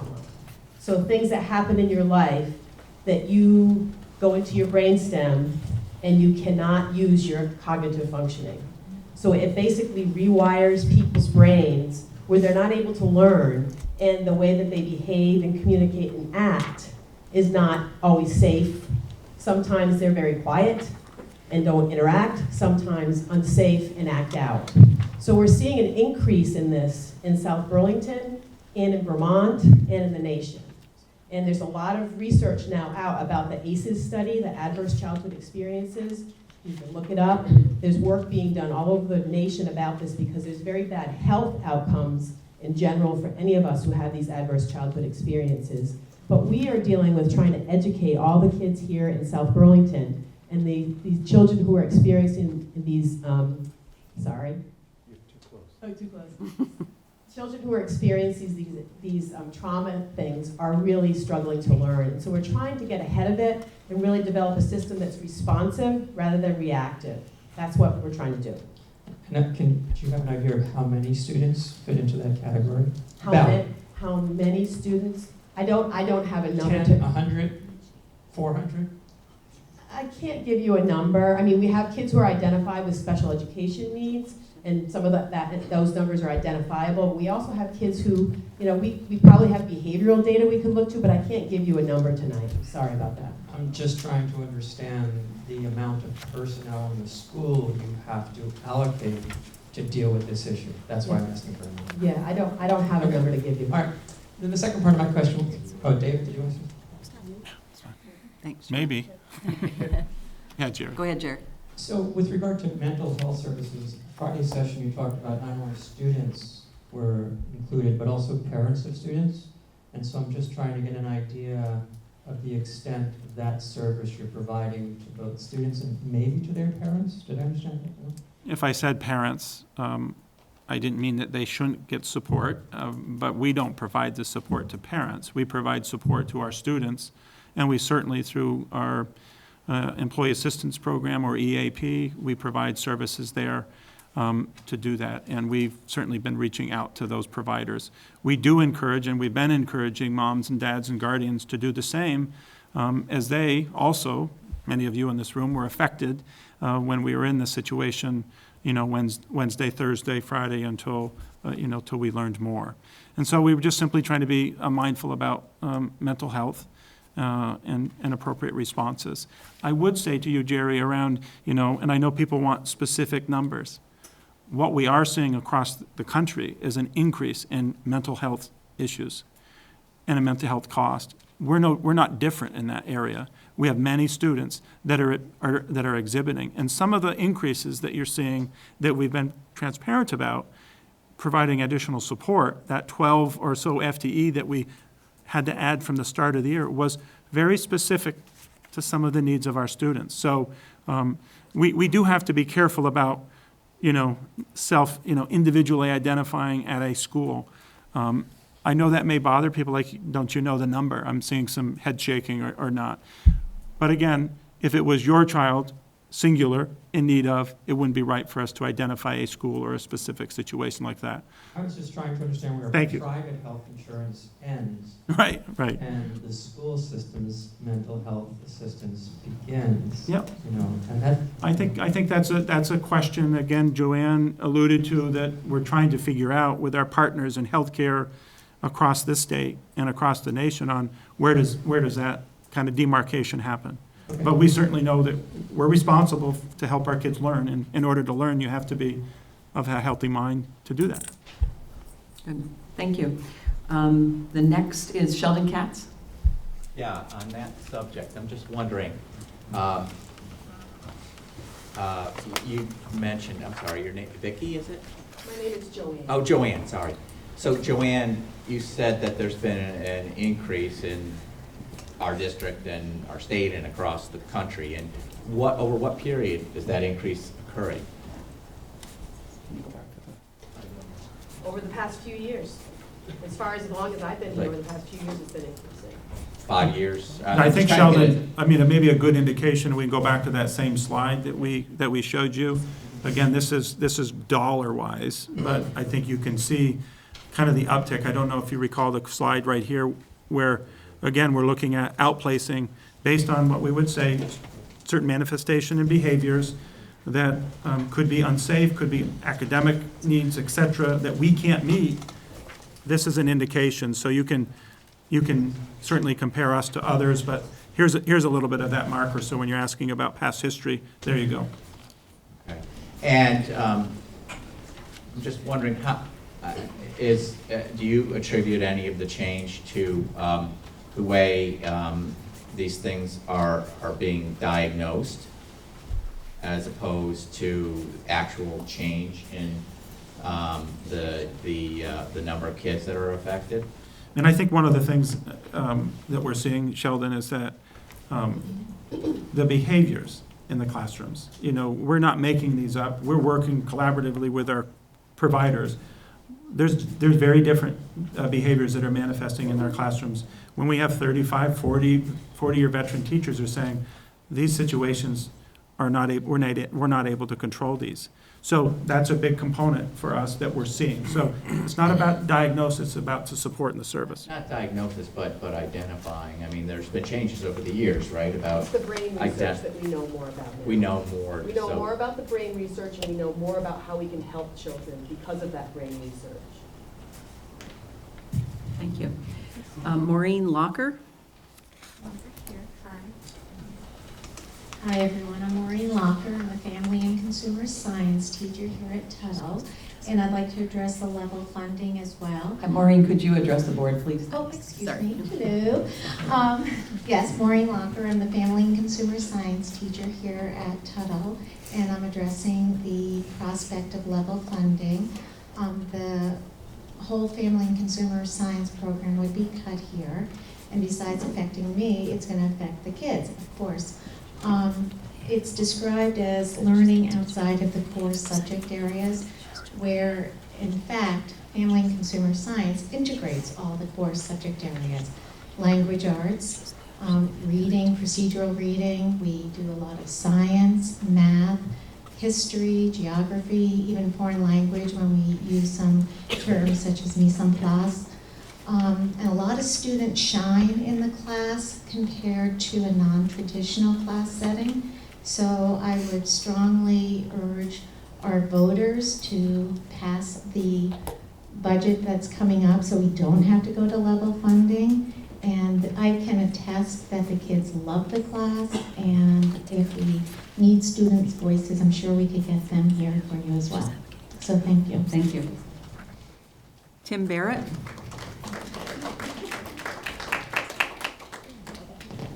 So my name is Tim Barrett, and I have a daughter that's about to graduate from high school. Thank you very much for an excellent education.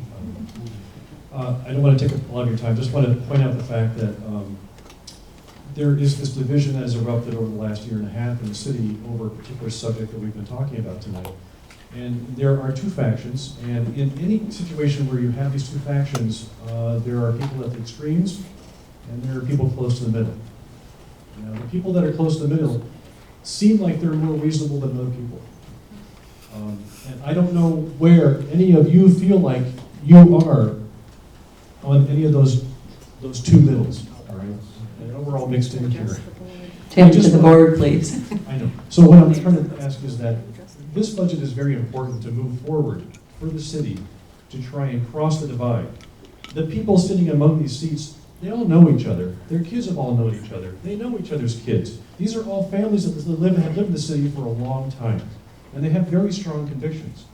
But we must pass this budget to move forward. And if you are wavering in any way against the budget, I ask you and I appeal to you as calmly and as nicely as possible. Please think twice before you think about voting down this next budget. We've already voted down 2. It's not constructive for the city, it's not constructive for the kids either. And because this is a shared responsibility among all of the taxpayers and the voters in the city, I personally apologize to the school board and the faculty and the administration for all of the mess that this has created. I personally apologize for everything that all the students went through in the last 2 weeks, including all of the teachers and the police and the city hall personnel. It was totally needless. It should not have happened. So I am appealing to the people on the side that want to retain the rebel name. If you are a moderate, please just pass this budget and let's move forward. Excuse me, I'm addressing the chair. Supposed to be.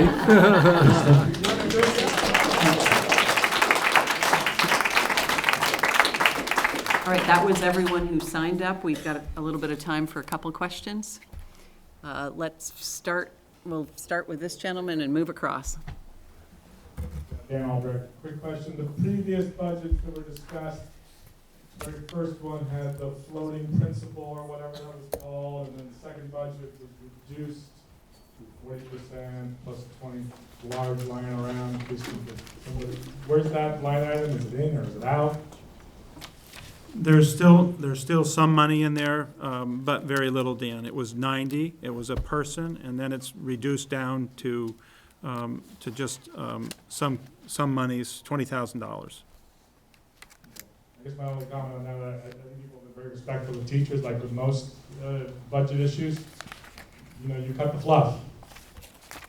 That's where you do it, so I urge the board to re-examine that. I'm not sure I'm following, what do you mean, I'm not sure, I didn't. Administration, to put it bluntly. Thank you. That's all. I mean. We have to have core services, that's all. Right, so again, part of the reason that reduction was made before the board was to recognize that we wanted to not affect the classroom My teaching. question's more to the board. I'm asking the board to dive deeper on that as well as any other non-essential items. That's all. Thank you.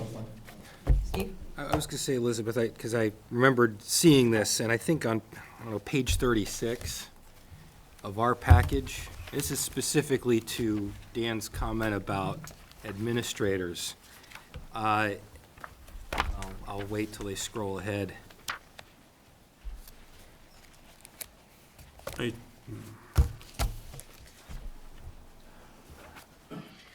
There we go. What? No, I think it was. One more there. Okay, sorry.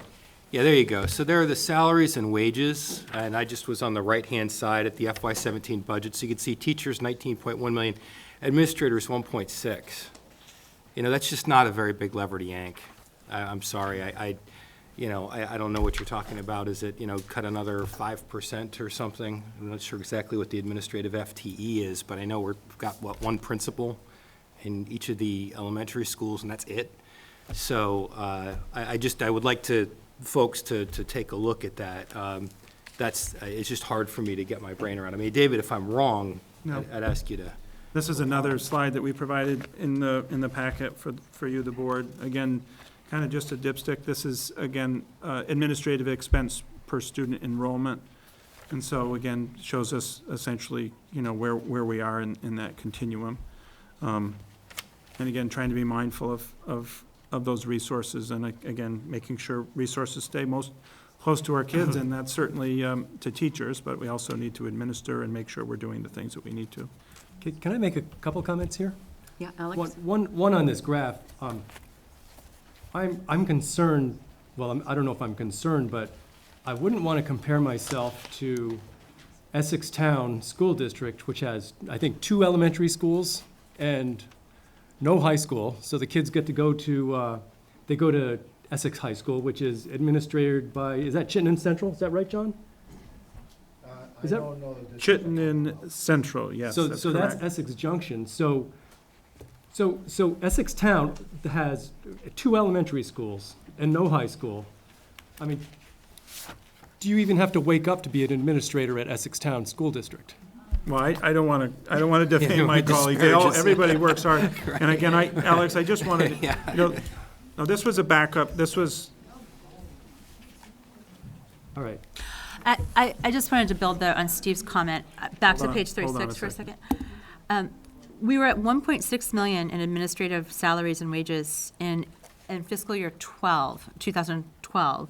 And in fiscal year 17, we're at 1.7, with some ups and downs. I mean, it's essentially been flat Yeah, over that's the a years. compound annual growth rate of As our 0. student needs have grown, as the enrollment in the district has grown. So again, I just don't think there is a lot of fat there to cut. The discussion we've had on this particular administrator has gone round and round. The 20,000 is really just to provide sub-coverage for the schools that have one administrator in them.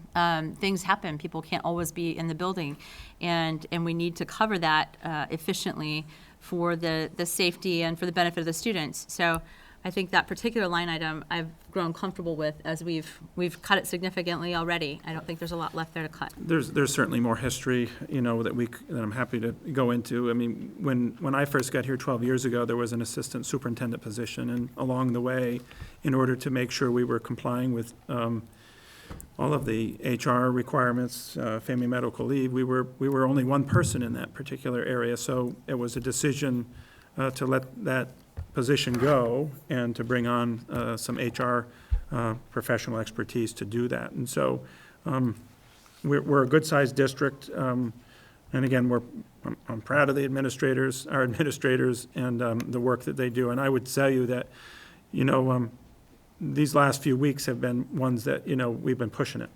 We've been pushing it, and they've been responding. And there's been some emotional times, and we're still, so again, same thing with teachers, but it comes a time when you say, we're not overstaffed, we're appropriately staffed. So, anyway. Okay, a few other questions? Yes, right here. Could you identify yourself, please? Yes, I'm Kathy Easton, South Burlington.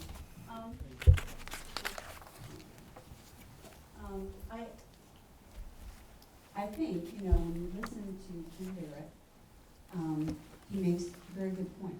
And I think in many ways, support for education is a universal. I think that people value the critical place of strong schools to make a strong society. They value the input and energy and credentials of educators and staffers who work with the young people. And I think we also value the communities and the people in the communities who pay the taxes and support the schools. And all that being said, though, when you start reading the newspapers and you're reading the op-ed pages and you're reading the pros and cons, it seems like there becomes a disjunct between heat and light, between passion and information. And with all due respect, when somebody says to you, I urge you to go out and vote yes. So what does that mean? Vote yes out of a position of ignorance or because you actually know the facts? And I think that there are a lot of people, myself included, who don't know enough. And I think the board plays a very valuable role in that regard toward educating the community about what a budget really involves and what it means. But at the same time, I would be willing to bet that there are a lot of people who haven't read the teacher's contract that's currently in place. It's been in place for the last 3 years. They haven't gone online. They didn't look at the negotiated agreements that were reached with the state employees or by the colleges. They don't go online and compare the salaries of places like San Francisco, which has a excess government payout of 37% if you are there, or the District of Columbia, which is 26%. There are a lot of people that don't know how teachers' salaries and benefits here with 25 sick days maybe compares with Fairfax County, Virginia, where they get 10 sick days. So a lot of people just say, go out and vote yes. Just vote yes. But the problem is, for people who are fiscally prudent, is that you begin to ask yourself, whether it's right or wrong, why is it always that governments say, we must have more, and taxpayers are told, you must do with less, when we're not getting the same increases that we're seeing put into the schools? Because if you're a fiscally prudent person, for the most part, you believe that you should not, it's kind of old school stuff, you should not spend beyond your means, that you should not set up yourself or future generations for indebtedness. You should not make promises or establish programs from which it is difficult to retreat and which only grow with time. And most people get concerned about the impact of an expanding budget. So for a lot of people out there, it may not be the rebel name or any of that. It's the implications of the communications project, and I'm glad your visuals are bigger this time. That helps, because you know, if you're a classroom teacher, you'd be evaluated on that. So I would urge the board and all the people who are going out to vote, and it's sad, what, 14,000 people and 3,500 turn out to vote, but that's democracy. So if you are going to vote yea or nay, please go out and find out and vote from a position of knowledge, not from passion. Vote for something that you can believe in, and let's hope that the board can guide us through that. Thank you, Kathy. Yes. Mark, right up front here. Claudia Berger, I'll speak loudly. Can you just tell me what is your hope for savings in health insurance, which you mentioned first, and what are you going to do if you don't get those savings, because the budget is predicated on that presumed savings? Yeah, I think I can respond to that. We'll probably cover this in agenda item 13. Probably a lot of you have heard that the governor has proposed some statewide negotiation on teacher health care benefits, but the current benefits run for 6 months, and then there are new plans that will be launched in January of 2018. And the new plans have lower premiums, but higher out-of-pocket spending along with deductibles. So based on the proposal that the subcommittee, which includes Martin and myself, have communicated to the public, because we are at impasse right now, we believe there are savings available in terms of relative to the current healthcare plans that are offered. So is that something that the teachers union has to agree on, or is that coming from the state? Sorry, I don't know. Well, there's a lot going on right now at the state level, but we're focused exclusively on local negotiations right now.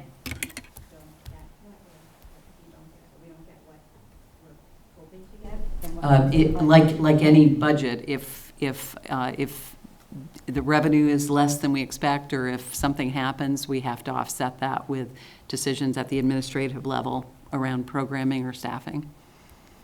Okay. Yes, back here.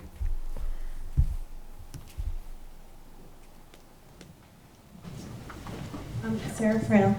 So I have a question about slide number 9. You talked about the rebel nickname and removing the monies, the 47,914 after February 1st. My question is in regards to the 48,515 that is of the 5-year cycle for replacement. I reached out to the boosters, and in the last several years, since about 2007, you have on average only spent $13,759 annually on replacing uniforms. So I'm curious as to how come there's quite so much money in the budget for that. If there is that much money, it seems to me it would be more prudent to trim that back and put that money towards expenditure towards keeping teachers and not cutting back some of this other stuff that you've possibly put. So I didn't know if you could speak to that tonight, or...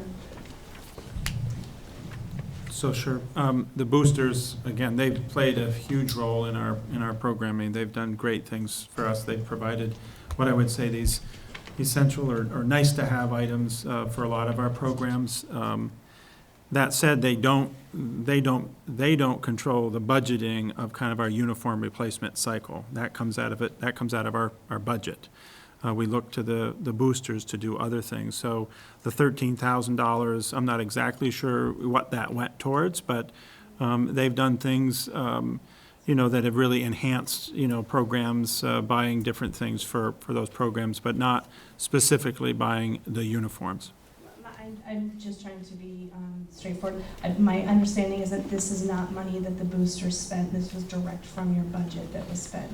Yeah, I don't know what maybe the 13 was something that then went to the athletics, and then they bought something specific. I know that they bought, netting or something of that nature. That may have enhanced some of the programming.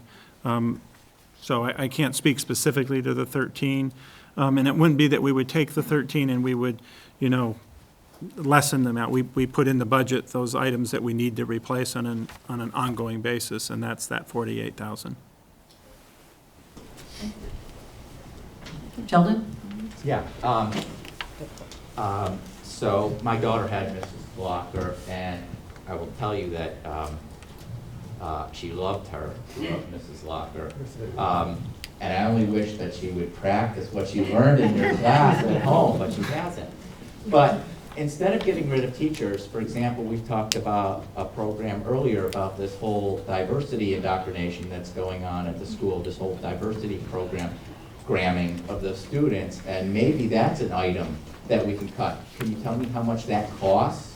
And maybe we can save jobs, teachers like Mrs. Locker, who have been great for kids. So how much does that program cost? And maybe you should consider getting rid of useless programs like that and keeping teachers. Sheldon, it's not, anything that we currently provide to our students and our staff is important and mindful to that work.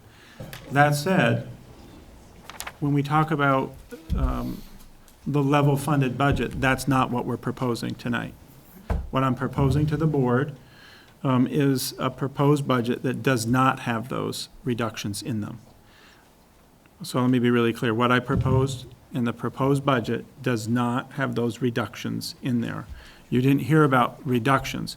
However, one of the things that we, administrative, have to do under a collective bargaining agreements, whether it's teachers, support staff, or administrators, we have to abide by those timelines. And so in those timelines, I need to inform them of possible reduction in force by a certain date. So in order to do so, I needed to exercise that. And so myself, along with the administrators, exercised reduction in force based on that timeline. But you haven't weighed getting rid of costly programs like this diversity programming of students and maybe keeping teachers. So, yes. That are outside the scope of your responsibility. Yes, we have. Yes, we have. And so how much does that program cost? Very, very little. How much? I could give you a full run-up on that. I'd happy to do that. I'm not going to spout that up, but it's very, very little. I know Isaiah wanted to. I was just wondering what exactly is the diversity program? Well, it's really under our Healthy Schools Initiative. And so we, through Healthy Schools Initiative, Susie Merrick actually fulfills that position. And she does diversity, equity, and inclusion. She helps with mindfulness. She helps with PACT. I mean, there's a multitude of things that position that she does, not that position, but she does. She's in that position. And it's been a very, very important program to the things that we think are critically important around readying our students for the future. And so certainly that's an amount. We've looked at everything. That's an important component that we feel needs to stay there. And again, that's really the board's direction, but I think that's important to our work. Okay. We're going to move on. What's the board's pleasure in terms of covering either the continuing services budget or the level funded budget at this point? Anybody?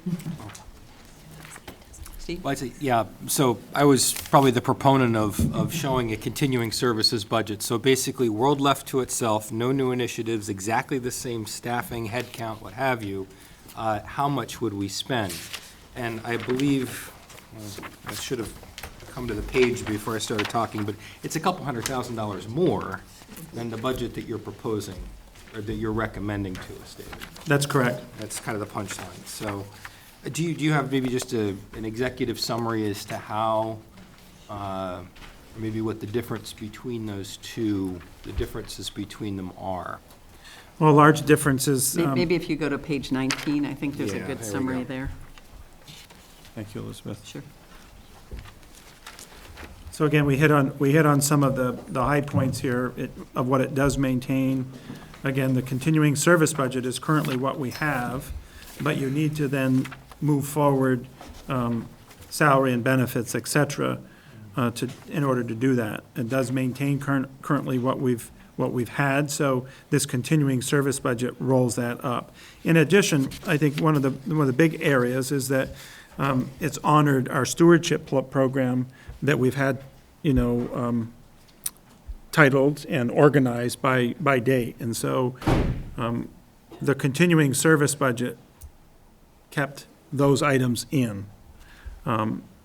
Obviously, our proposed budget made some adjustments or deferments in those areas, which is in part the reason for the less amount in the proposed. All right, and I think that was what I was trying to get my brain around, is I believe that your proposed budget still adds just under 8 FTEs.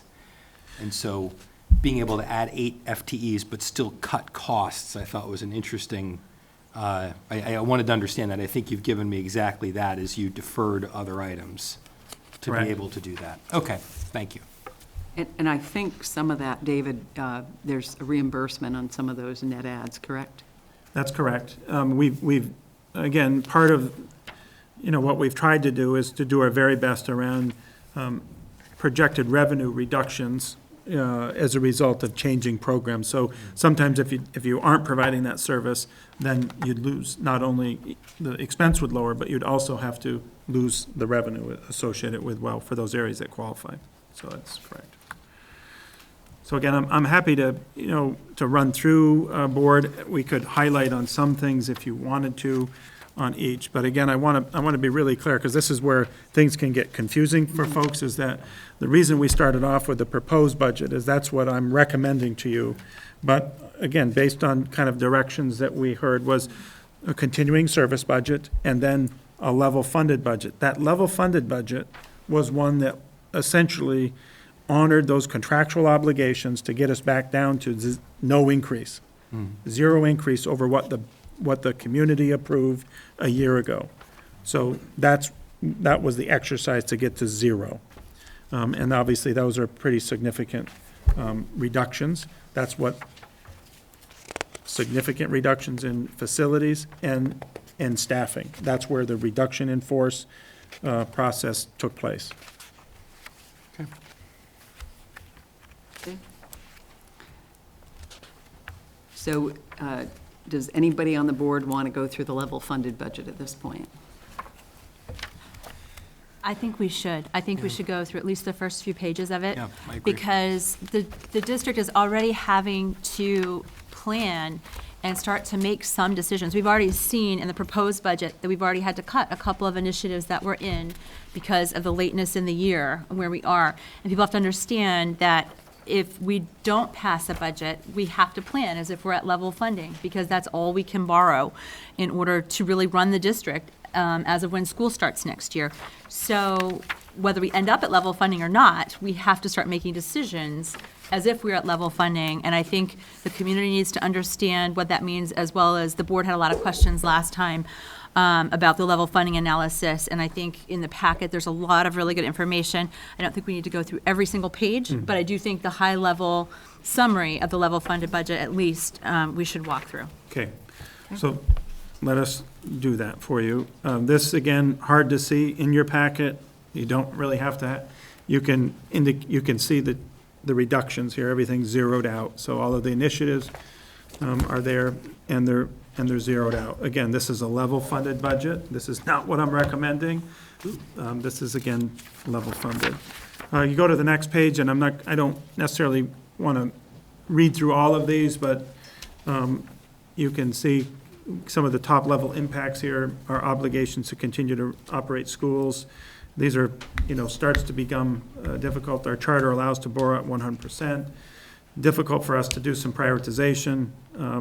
Service cuts to programs, class sizes increase, and I'd refer you back to the page where we had the enrollment page where I highlighted in yellow.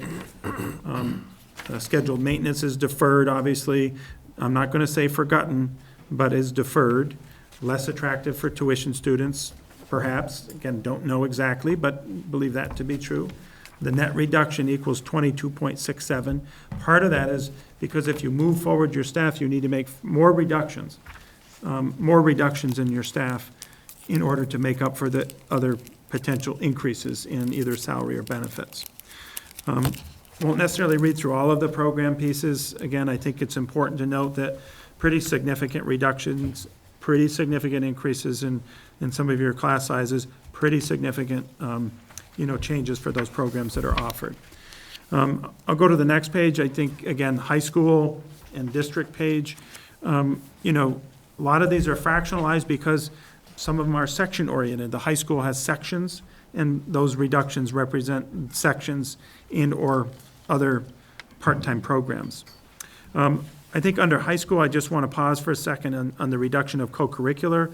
Again, we would need to examine this. Part of our contractual obligation was also to inform union leadership that there may be reductions in any and/or all of those locations, which we did. And so that would be obviously an added exercise that would need to happen in how we would do that. I want to go to the next sheet, just kind of I'm trying to be quick, Bridget, a good suggestion, but I'm talking too much, I know. No, actually, one question I had was, this was a question I think I had asked on Friday. Because we're talking about partial FTEs in some cases, some programs are completely run by partial FTEs. That's correct. So this is just one bullet point, and I won't call out every single one, but one of them, for example, reduction of partial FTEs for art and music at the elementary schools. Does that mean eliminating those programs, or does that mean just significantly cutting them back? Significantly reducing. And one of the things that we know, again, this is not your business necessarily, it's ours, but what happens for when we make reductions at the high school, somebody who has more seniority or is licensed will likely have an effect on someone in the middle school, someone in the elementary schools. And so it's a ripple effect. We have to make the reduction in the location that we're saying, but it has a ripple effect. So these sections would like art would not be totally zeroed out, but we would have less of it. Again, it makes difficulty on also trying to provide, classroom support, although we would have fewer classrooms, so that in part helps, although the classes become bigger. This next page is the same budget worksheet that we've had in the past. It doesn't have all of the factors, the busyness on it, but it does show you same budget as at FY17 is level funded. It shows you that we've made some adjustments, obviously, in revenue. Remember, revenue was up there at 14. That's obviously comes down because you don't have the same number of qualifying programs that would benefit from that. Moving down, our cost per equalized pupils would be minus 3.57%, and your tax rate would go down 6.88%. And again, those factors are associated here. And again, what we'd have to provide is the cost per equalized pupil and the percent decline on that specific amount that would be on the ballot language.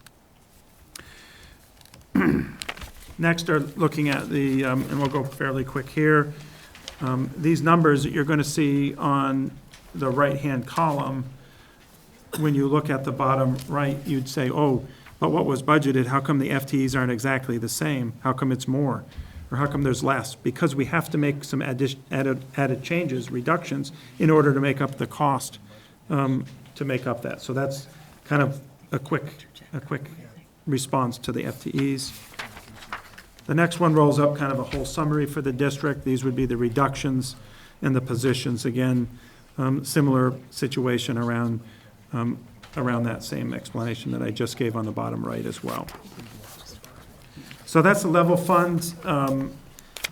Let me, a couple of these other sheets that we've had, maybe I'll just quickly go through these for the board, whole board to see this. This is, again, our expenditure by category in FY17. Again, this is a good visual, I think, for folks also in the audience, that when you look at salary and benefits, again, we're a service organization of people, and 80% or so is made up of salary and benefits. But you can also see where revenue is also made up as well, and so we've identified those for folks. Again, this was some, I think, clarification requested by the board and also from the community. Next is, again, outcomes, and this is similar from what we've had. Again, our district, again, I'm not wanting to say we're totally content with our outcomes. We're going to continue. We have continuous improvement plans that we work hard to make happen, but again, our students do quite well, and we're proud of that. The next one is just the G6 policy. This refers back to the student enrollment. Again, gives you a little bit of that indication, and similar to where the state factors were. The difference is in the state, it says it's less than. So it's doesn't say maximum not to exceed, it says less than, but it's the same numbers that are currently there. The 5-year history, again, this is, I think Steve actually brought us to this page earlier, given the percentages kind of by year and then by 5-year as well across the right. Stewardship plan, again, I'm not going to read through this. I certainly encourage people, we take a lot of pride in making sure we're taking care of your facilities and making sure we have the right things going on at the right time, and the history and the detail on there not only show where we are currently, but where we're planning to go. And again, we have to make modifications along the way. Page 39, page 40 give you some recap on that. Certainly encourage people to look at some of the things we've been able to accomplish, thanks to you, on our different facilities.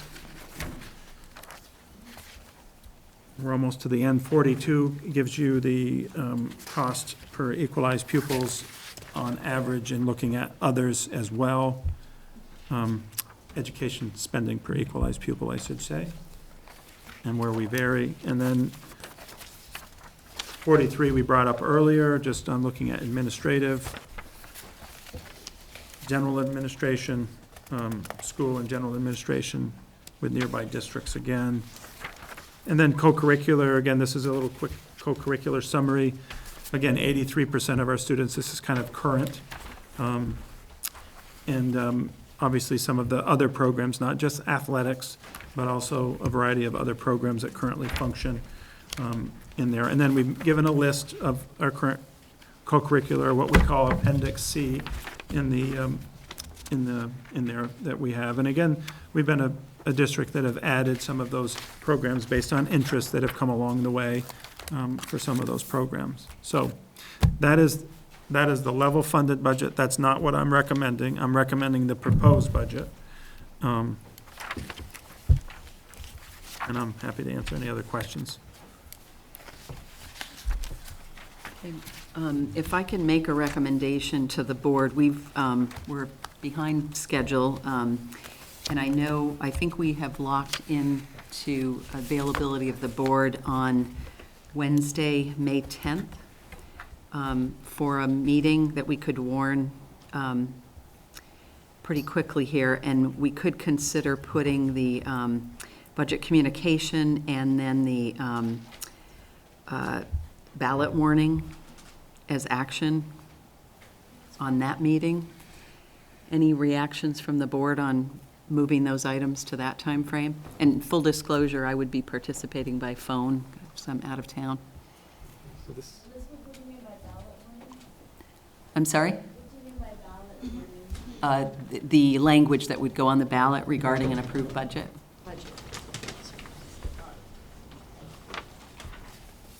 Is there any objection to the board of moving those items to a meeting on the 10th? May 10th? No. Okay. I'm fine with that. All right, so. So can I just, for that, right now we have 15 minutes for budget communication. I think what we should plan on doing is try to answer as many of those questions that we had regarding the last budget. So it will probably take a longer time. Rather than just talk about how we're going to communicate, we will communicate. That's a good point, Martin. The board's developed responses that one could be posted to the district website following that communication, but the intent was to provide some feedback to the community feedback the board received on the 4 categories of labor negotiations, well, where are the, on sustainability and financial trends. One second. Do you have the 4 categories? Labor negotiations. Yeah, labor negotiations, sustainability and financial, on district and board leadership, and on their rebel nickname. I think those were the 4 categories we took feedback on. I'm sorry, was there a question? We're not closed on number 8, are we? Budget? Can we still give you questions on the budget, or did you move on the agenda? No, we can spend a couple of minutes on budget questions, but I'm organizing our schedule for the 10th now. So we'll not take action on approving a budget this evening. We're going to move that, budget communication, and then the meeting warning, correct? That agenda item 11 would move. That's the ballot language, correct? Yeah. Yeah. Question for you. So I'll open, go ahead, Alex. Sorry, question for you. Do we have to warn if we're going to take action on the 2 referendum items for next week? What's the board's, we had it for discussion this evening. There hasn't been a specific recommendation. We can put it on the agenda for further discussion. We can not put it on. What's the board's pleasure? Well, if we're going to vote on a budget, we should, or if we're going to decide on a budget, I think we should also make a decision on those 2 items. I agree. So we should warn it for action then? Yes, please. Okay. Thank you. Is the board okay with that? Yes. Okay, we'll warn that for action. All right, a couple more questions. Do we have the mic somewhere? Yeah.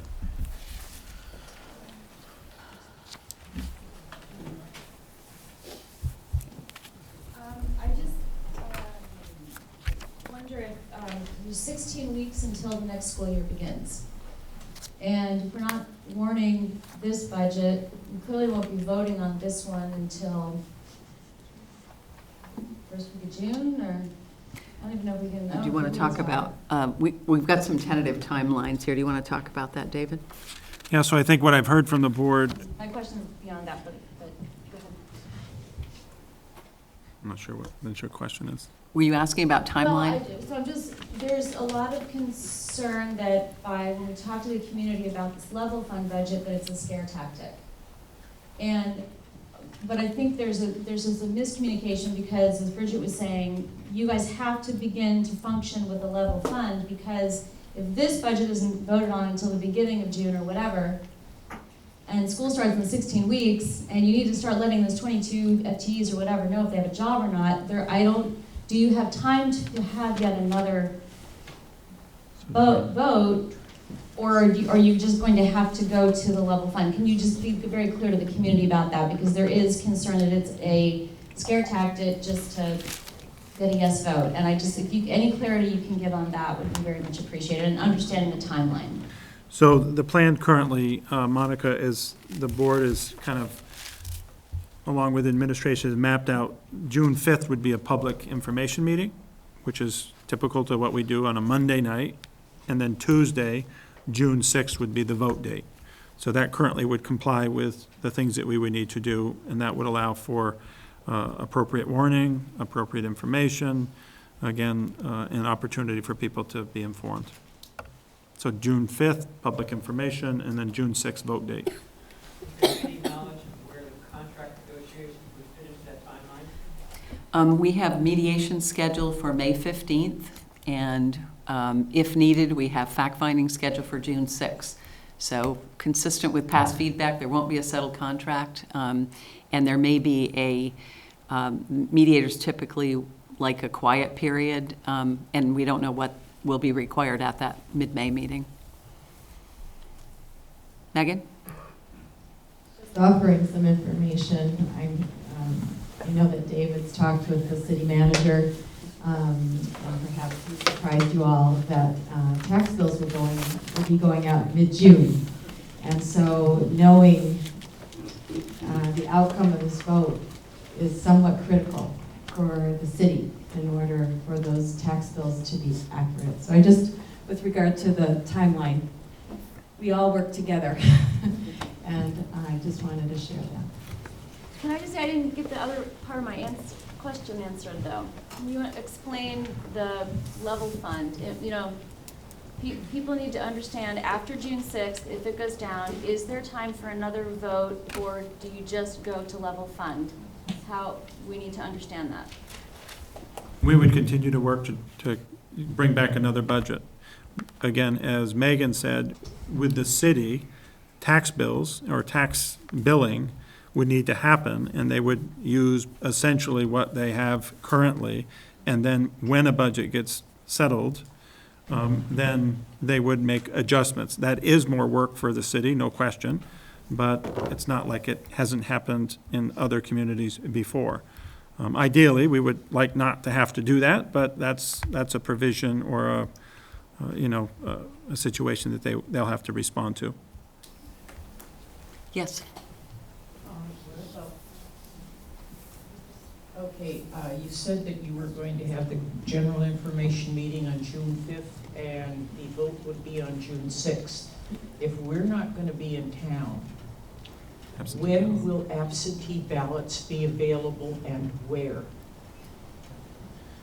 It would, again, I don't have all of the details and the timing. Similar to what we've had in the past, it would be the same thing. Donna Kinville has kind of assured us that it will follow the same pattern that we've done for all of our past two votes. Absentee ballots will be available. Voter registration will be available. All of that will be the same. Generally 2 weeks prior to the voting day. 2 weeks prior? Again, I don't know exactly the specific time, but it will follow similarly to what we've been doing as a city school prior to this. I'm really not concerned in what has happened. I'm concerned in what is planned to happen. So just the plan would be to follow exactly what we've done in the past. So make sure we give the same amount of time for folks to do the absentee ballot. Printed ballots would be at the town clerk's office 2 weeks ahead. That's right. So to follow exactly what we've done in the past, to have the exact same process, so that Donna, we work with the city in this particular to make sure that that's happened. That's also part of the delay between the approved budget and then the vote date. So we have to give enough time for all of that to happen, of which absentee ballots. June 5th, general information, June 6th, the vote. Correct. Elizabeth, can I insert a ministerial question here, just from past experience? So if I work backwards, we're talking about May 23rd or thereabouts would be 2 weeks prior to that June 5th or June 6th date. So that gives us about 13 days from, if we vote on everything next Wednesday, 1 week from today. About 13 days. Has Donna in the past been able to turn around absentee ballots and those types of, everything we need to support a vote? I don't know exactly when Donna has made that. She's definitely beat that timeline. Okay. Pretty consistently, in support of the community, who has a desire to vote that way. Okay.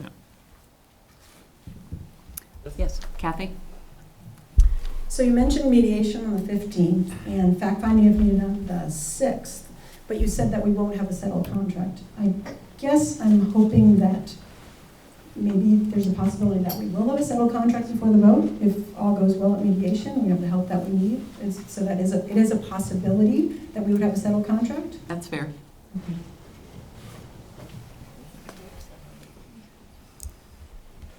Okay.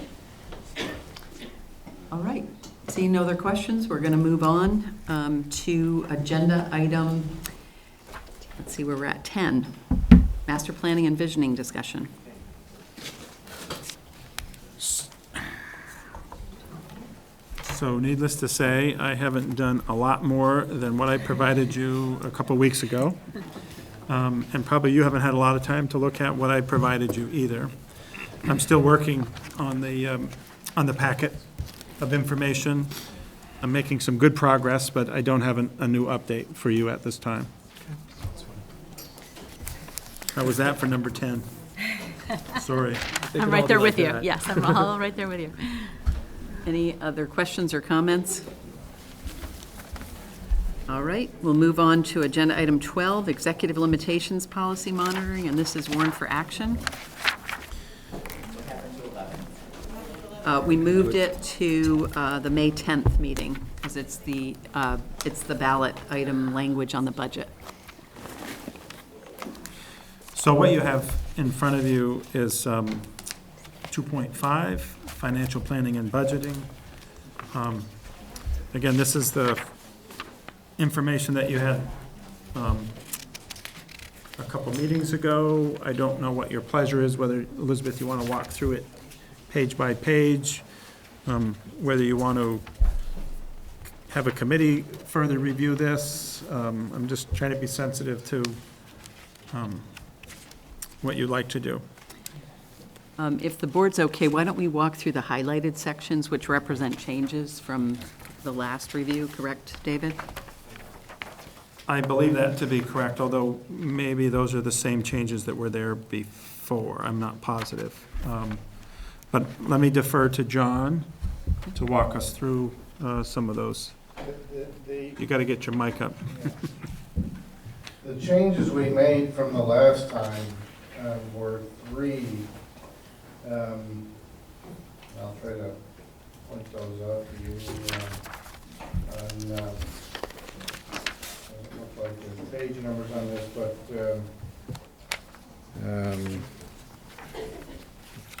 counting 1, 2, 3, 4, 5th page, top of the page in yellow, the expenditures from the prior year, 15-16, now audited.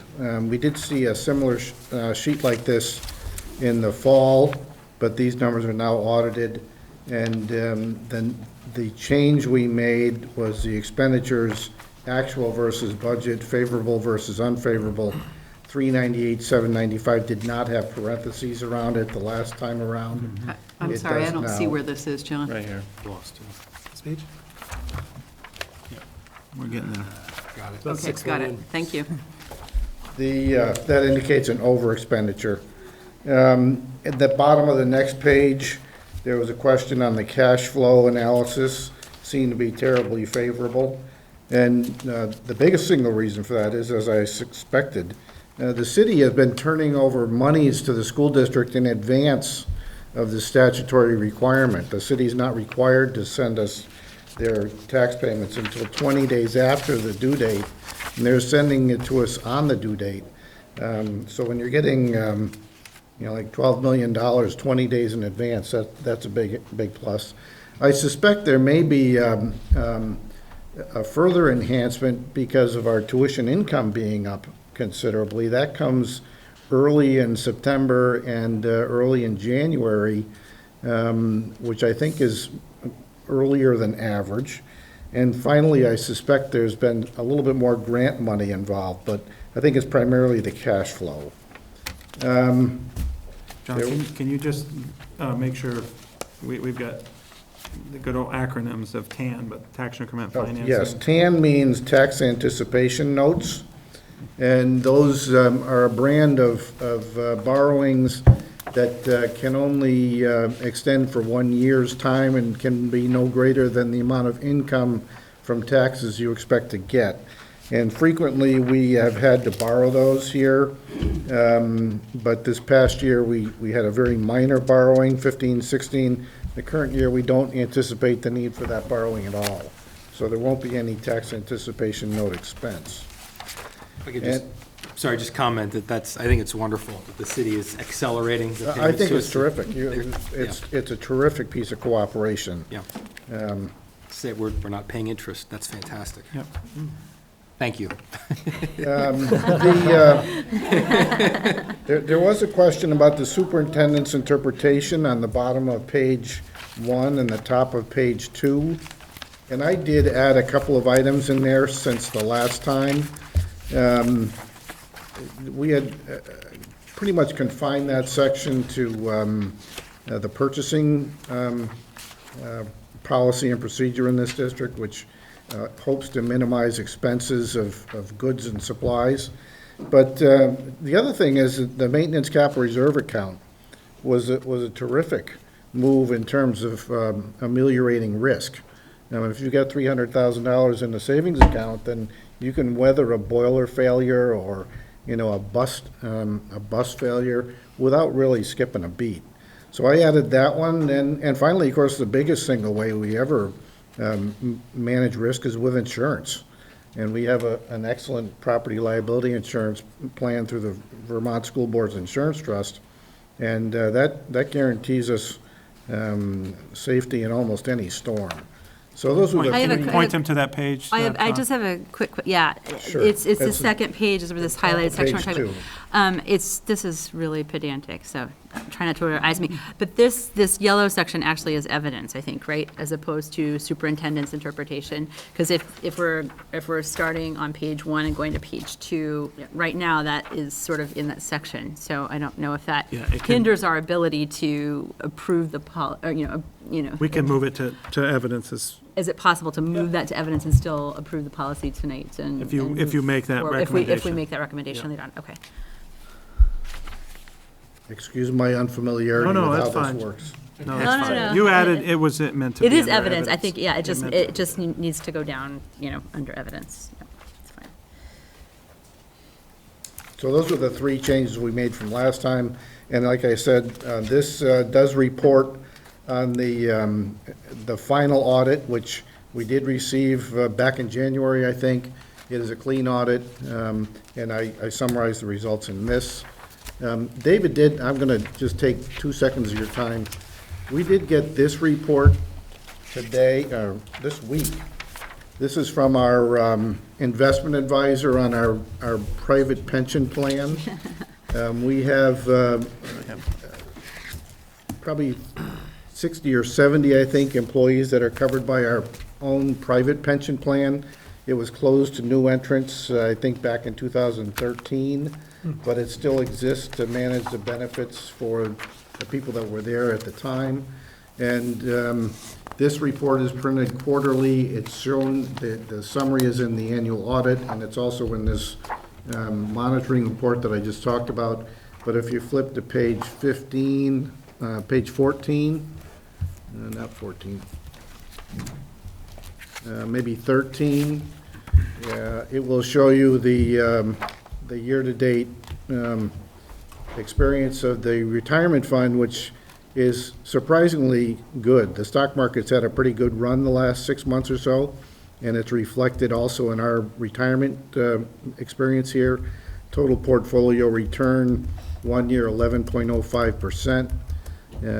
Fiscal year-to-date, 9.16, 3 months, 4.4. So that's really good news for this fund, and may come back into the 18-19 budget with a reduced need for a general fund transfer to this fund if this persists. So I thought that was really good news. John, I think it's, I'm sorry, Steve. It's important to note that this was work that was done collaboratively with the city, the selection of SEI, and so the city likely has favorable outcomes in this particular, with this particular management firm as well. So they actually provided it to me late last week, and I to John, so we think it was at least important, a component of information connected to the policy.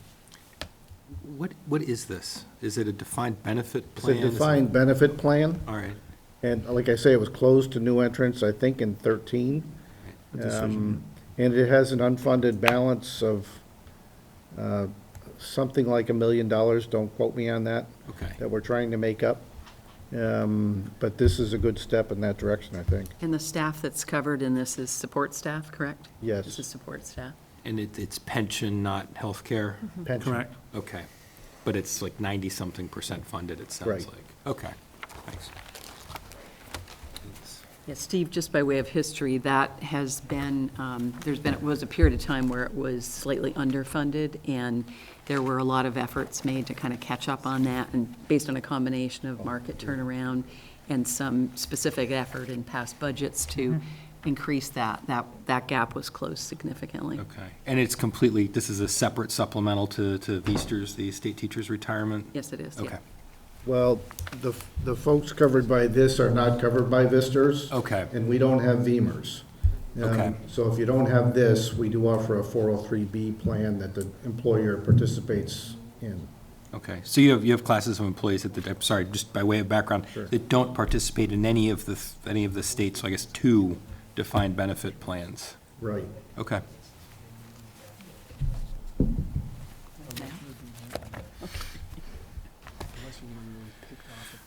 No. Okay. So does the board want to take action on this policy? I think I'm ready. I We can don't go know through what our everyone else normal. thinks, but I'm ready. So if we go through, I'll start with the subpoints, I believe we start with. So on the first item, and I'll just read through it, further, without limiting the scope of the foregoing by this enumeration, there will be no financial plans that, 1, risk incurring those situations or conditions described as unacceptable in the board policy, financial condition, and activities. Is the superintendent's interpretation reasonable? Yes. Is there adequate data? Yes. And we would deem this in compliance, Yes. as reported. Just want to make sure you're in compliance. I had one quick question on detail policy 1 while I'm looking at it. John, is it standard issue that there's always a management letter or only when required in an audit? You're not required to have a management letter. Auditors often produce management letters. I think when I got the audit, it did not have a management letter in it, but I think I did get one subsequent that I should get to you. So let me make sure of that. All right. So detail policy 2 is no financial plans that omit credible projection of revenues and expenses, separation of capital and operational items, cash flow, disclosure of planning assumptions, and predicted financial impact. Is the superintendent's interpretation reasonable? Yes. Is there adequate data supporting this? Yes. I believe that's yes. And this is reported as in compliance. Yes. And detail policy 3 is, again, that no financial plans that provide less for board prerogatives during the year than is set forth in the governance investment policy. And is there reasonable interpretation here? Yes. And adequate data? Yes. And reported as in compliance? Yes. All right. So on the overall policy, 2.5, financial planning and budgeting, the superintendent shall not cause or allow financial planning for any fiscal year or the remaining part of any fiscal year to deviate materially from the board's ends priorities, risk financial jeopardy, or fail to be derived from a multi-year plan. Reasonable interpretation? Yes. I believe that's yes. Adequate data? Yes.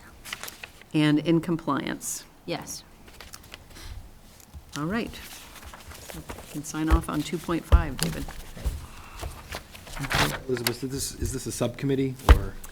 We have not assigned a subcommittee on this, but we can talk about 2.10 on curriculum and development review. I think this is warned for action as well. So Right. this one, It's not, I think it's, this policy monitoring report now has been finalized. Okay, but I'm sorry, is it delegated to specific members of the board? No, Not no. at this point, Okay. no. No. I think the reason I was, I don't think we've sort of made clear that when we go through, because we haven't done a whole lot of policy monitoring since you've been here, generally, it's all 4 or 5 of our voices saying yes. okay, so if you're in yes. disagreement with any of those yeses or need more, then Yeah. this is a good, this is the time to do it. That's right, Steve. And I Okay. think this might have fallen on, did we see this the original time we saw it before these guys came on the board? That's probably I right. think it was just before they came on. And so this is sort of the second, usually we have at least 2 readings of a policy, and we ask a bunch of questions. That's why all the yellow highlighted stuff was in there, because we asked questions last time. So our questions were answered. So. We do try to, and Martin has usually been a proponent of this, to try to do it in the whole board, in the board meeting, with everybody participating. The problem is if we get behind, then it's hard to do, some of these will take a significant amount of time, and that's where Elizabeth kind of brought up the subcommittee on maybe some to catch us back up. still the whole board will hear it or read it and go through that same exercise. The subcommittee can't do that. All right, so on 2.10, is this a first reading, David, on curriculum and development? Yes. So my interpretation was this was not up for action. So I think it would be fair to have an opportunity, if you want us to walk you through it or ask questions, or we bring it back next time, allow you to read it, subcommittee, whatever your pleasure. If the rest of the board is in agreement, why don't we take this offline and each board member can review it individually and note questions. Do you have highlighted sections in here? There are. Okay, so there's already been some Let me modifications. pause, because Stuart, do you want to add a little bit here for? At this time of night, I'm very happy to have people take it offline. Changes from last year are obviously the highlighted sections. And other changes from last year, we made into the policy. So based on feedback from last year, and the things we made. So why don't we take that one offline and we'll put that on a future agenda item? Yep. Are we, I know we've got to approve the board's working calendar at some point, so let's just make sure we're not pushing this too far forward. Yeah, right. It's usually the You're not other way supposed to around, laugh right? at I got it. I'm right with you. All right, we'll move on to update on negotiations. I guess I'll give that since Martin was called back to the State House. Oh, really? Oh, that's right. Yeah. Trying to adjourn. Exactly.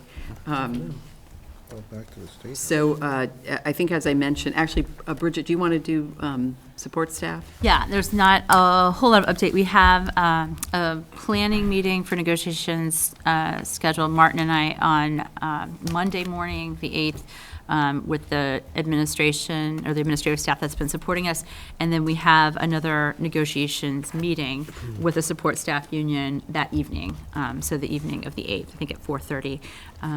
Yeah, that's pretty much where we are, the support staff. Yeah, and I think the update on the SBEA, which is the Educators Association, is the mediation on May 15th.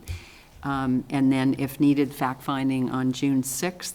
And I think the update I referred to previously is there's been quite a bit of activity at the State House around the possibility of a state-wide contract on teachers' health care. And I don't know where that's going at this point, but I think there were several amendments and several versions of bills that were being introduced as recently as today. So maybe someone can look at the news and see where that's at. All right, agenda item 14, review topics for the other paper articles. Before you do that, I just want to give you, I put, this is actually going to go tomorrow. Judy Kearns had asked me, so I just want to be transparent with you. I don't know exactly how this will appear in the other paper, but I just did, she had asked for something. So this is not dissimilar from some of the things that I did in large communication, or some of that tonight, but provided a little bit of information on the outcome of our past week. So she was quick to respond and appreciative to get it. I just didn't want you to be surprised when you see it tomorrow, not to take you off the other agenda items, but she had asked specifically for that. I just want to make sure you're knowledgeable of that. So I don't have our list of topics in front of us. It should be in there. Oops, no, I don't have. Thought we included it in here for you. I don't remember seeing it. Maybe not.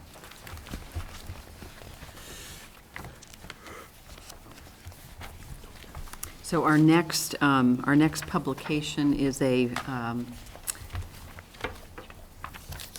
let's see, now we're past this one, right? Yeah. Are we past? Yeah. We're past that, so. This is the one that's running tomorrow. I mean, and You mine kinda doesn't took count that. for yours, but Okay. I don't know how she's counted it, to be honest with you, but. Okay, so we've missed, we don't Yeah, have, that's well, right. actually, this one's running here. That's right.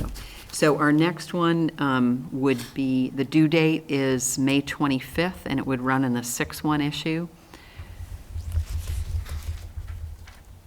So a couple of options might be budget related, or what's, any board guidance on that? I think keeping the talk about budget is a good idea.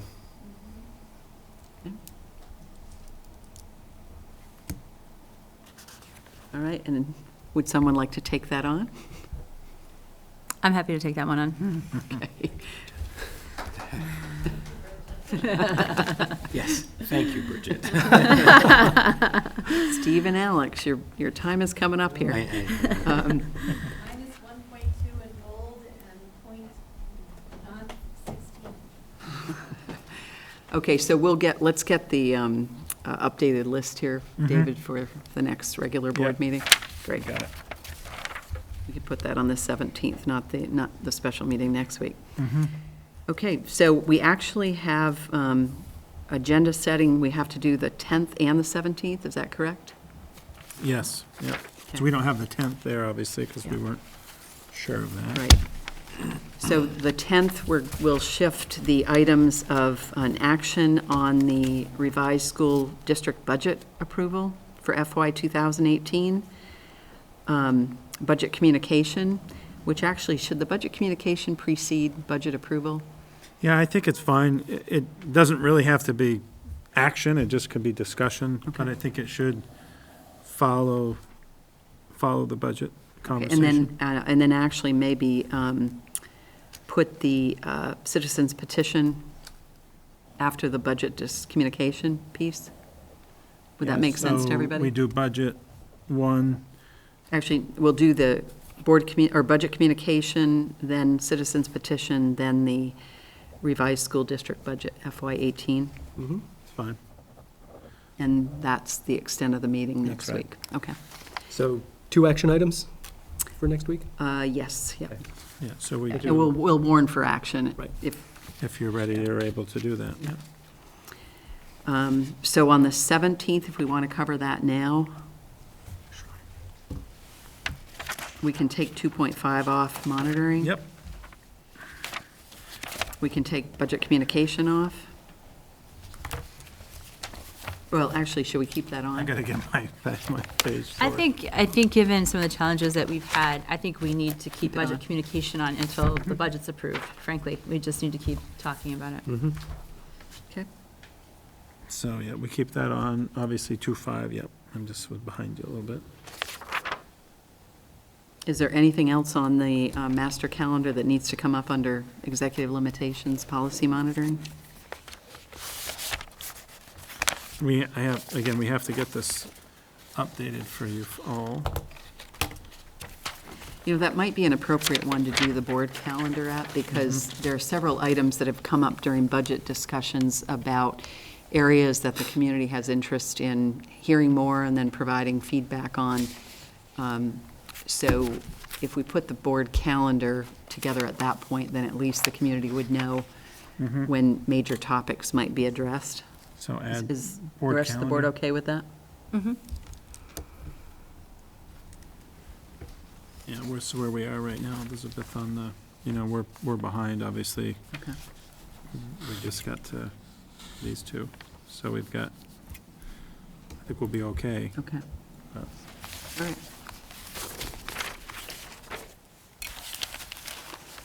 Any other recommendations on the May 17th agenda? All right. Seeing none, we'll move forward on that. The only other tiny thing, actually, is we'll be in a position to consider the minutes of the meeting for the 10th as well, right? So there'll be the May 3rd and the May 10th minutes at that meeting, probably. Yep. All right. So the 17th is a regular meeting, like that was on your schedule? Yes. But the 10th is a new one? Yes. Sometimes when you've had a lot of additional meetings, it's hard to find it, hard to find when the meeting is. So I just, even, because when I look at the calendar, it's not there. Right. Because it wasn't scheduled, but I just wonder if on the web page. Sure. either Good idea, Kathy. You know, Yep. that there's 5:10 meetings, 7 PM, blah, blah, blah, Yeah, whatever. get it out, yep. Yeah, That's thank you. important, yeah. I didn't know that didn't go into the regular calendar once it was added, so. No, it doesn't, and some people might have a better way of finding it, but one time I called the line up because I wasn't sure. Okay, thanks. Where it was. I knew the I do the time. same thing. Okay. It's a good idea. Okay, future agenda items? Anything we need to add, delete, move on to a regular agenda?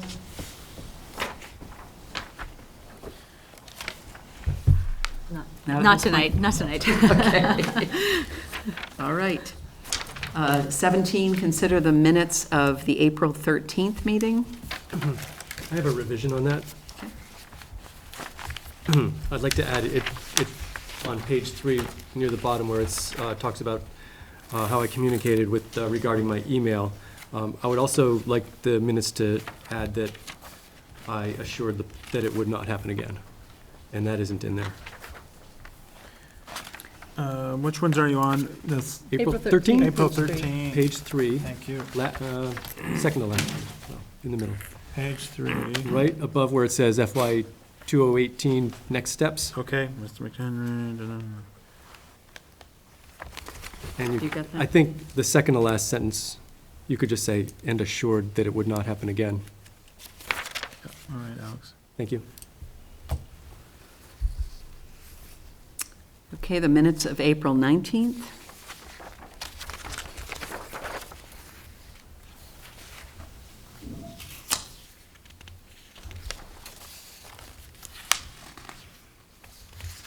Okay, and the minutes of April 28th.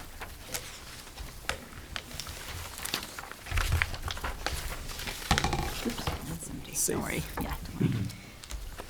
All right, seeing no other comments with that modification to the April 13th minutes, those are approved. Any questions or comments on AP orders number 40 and 41?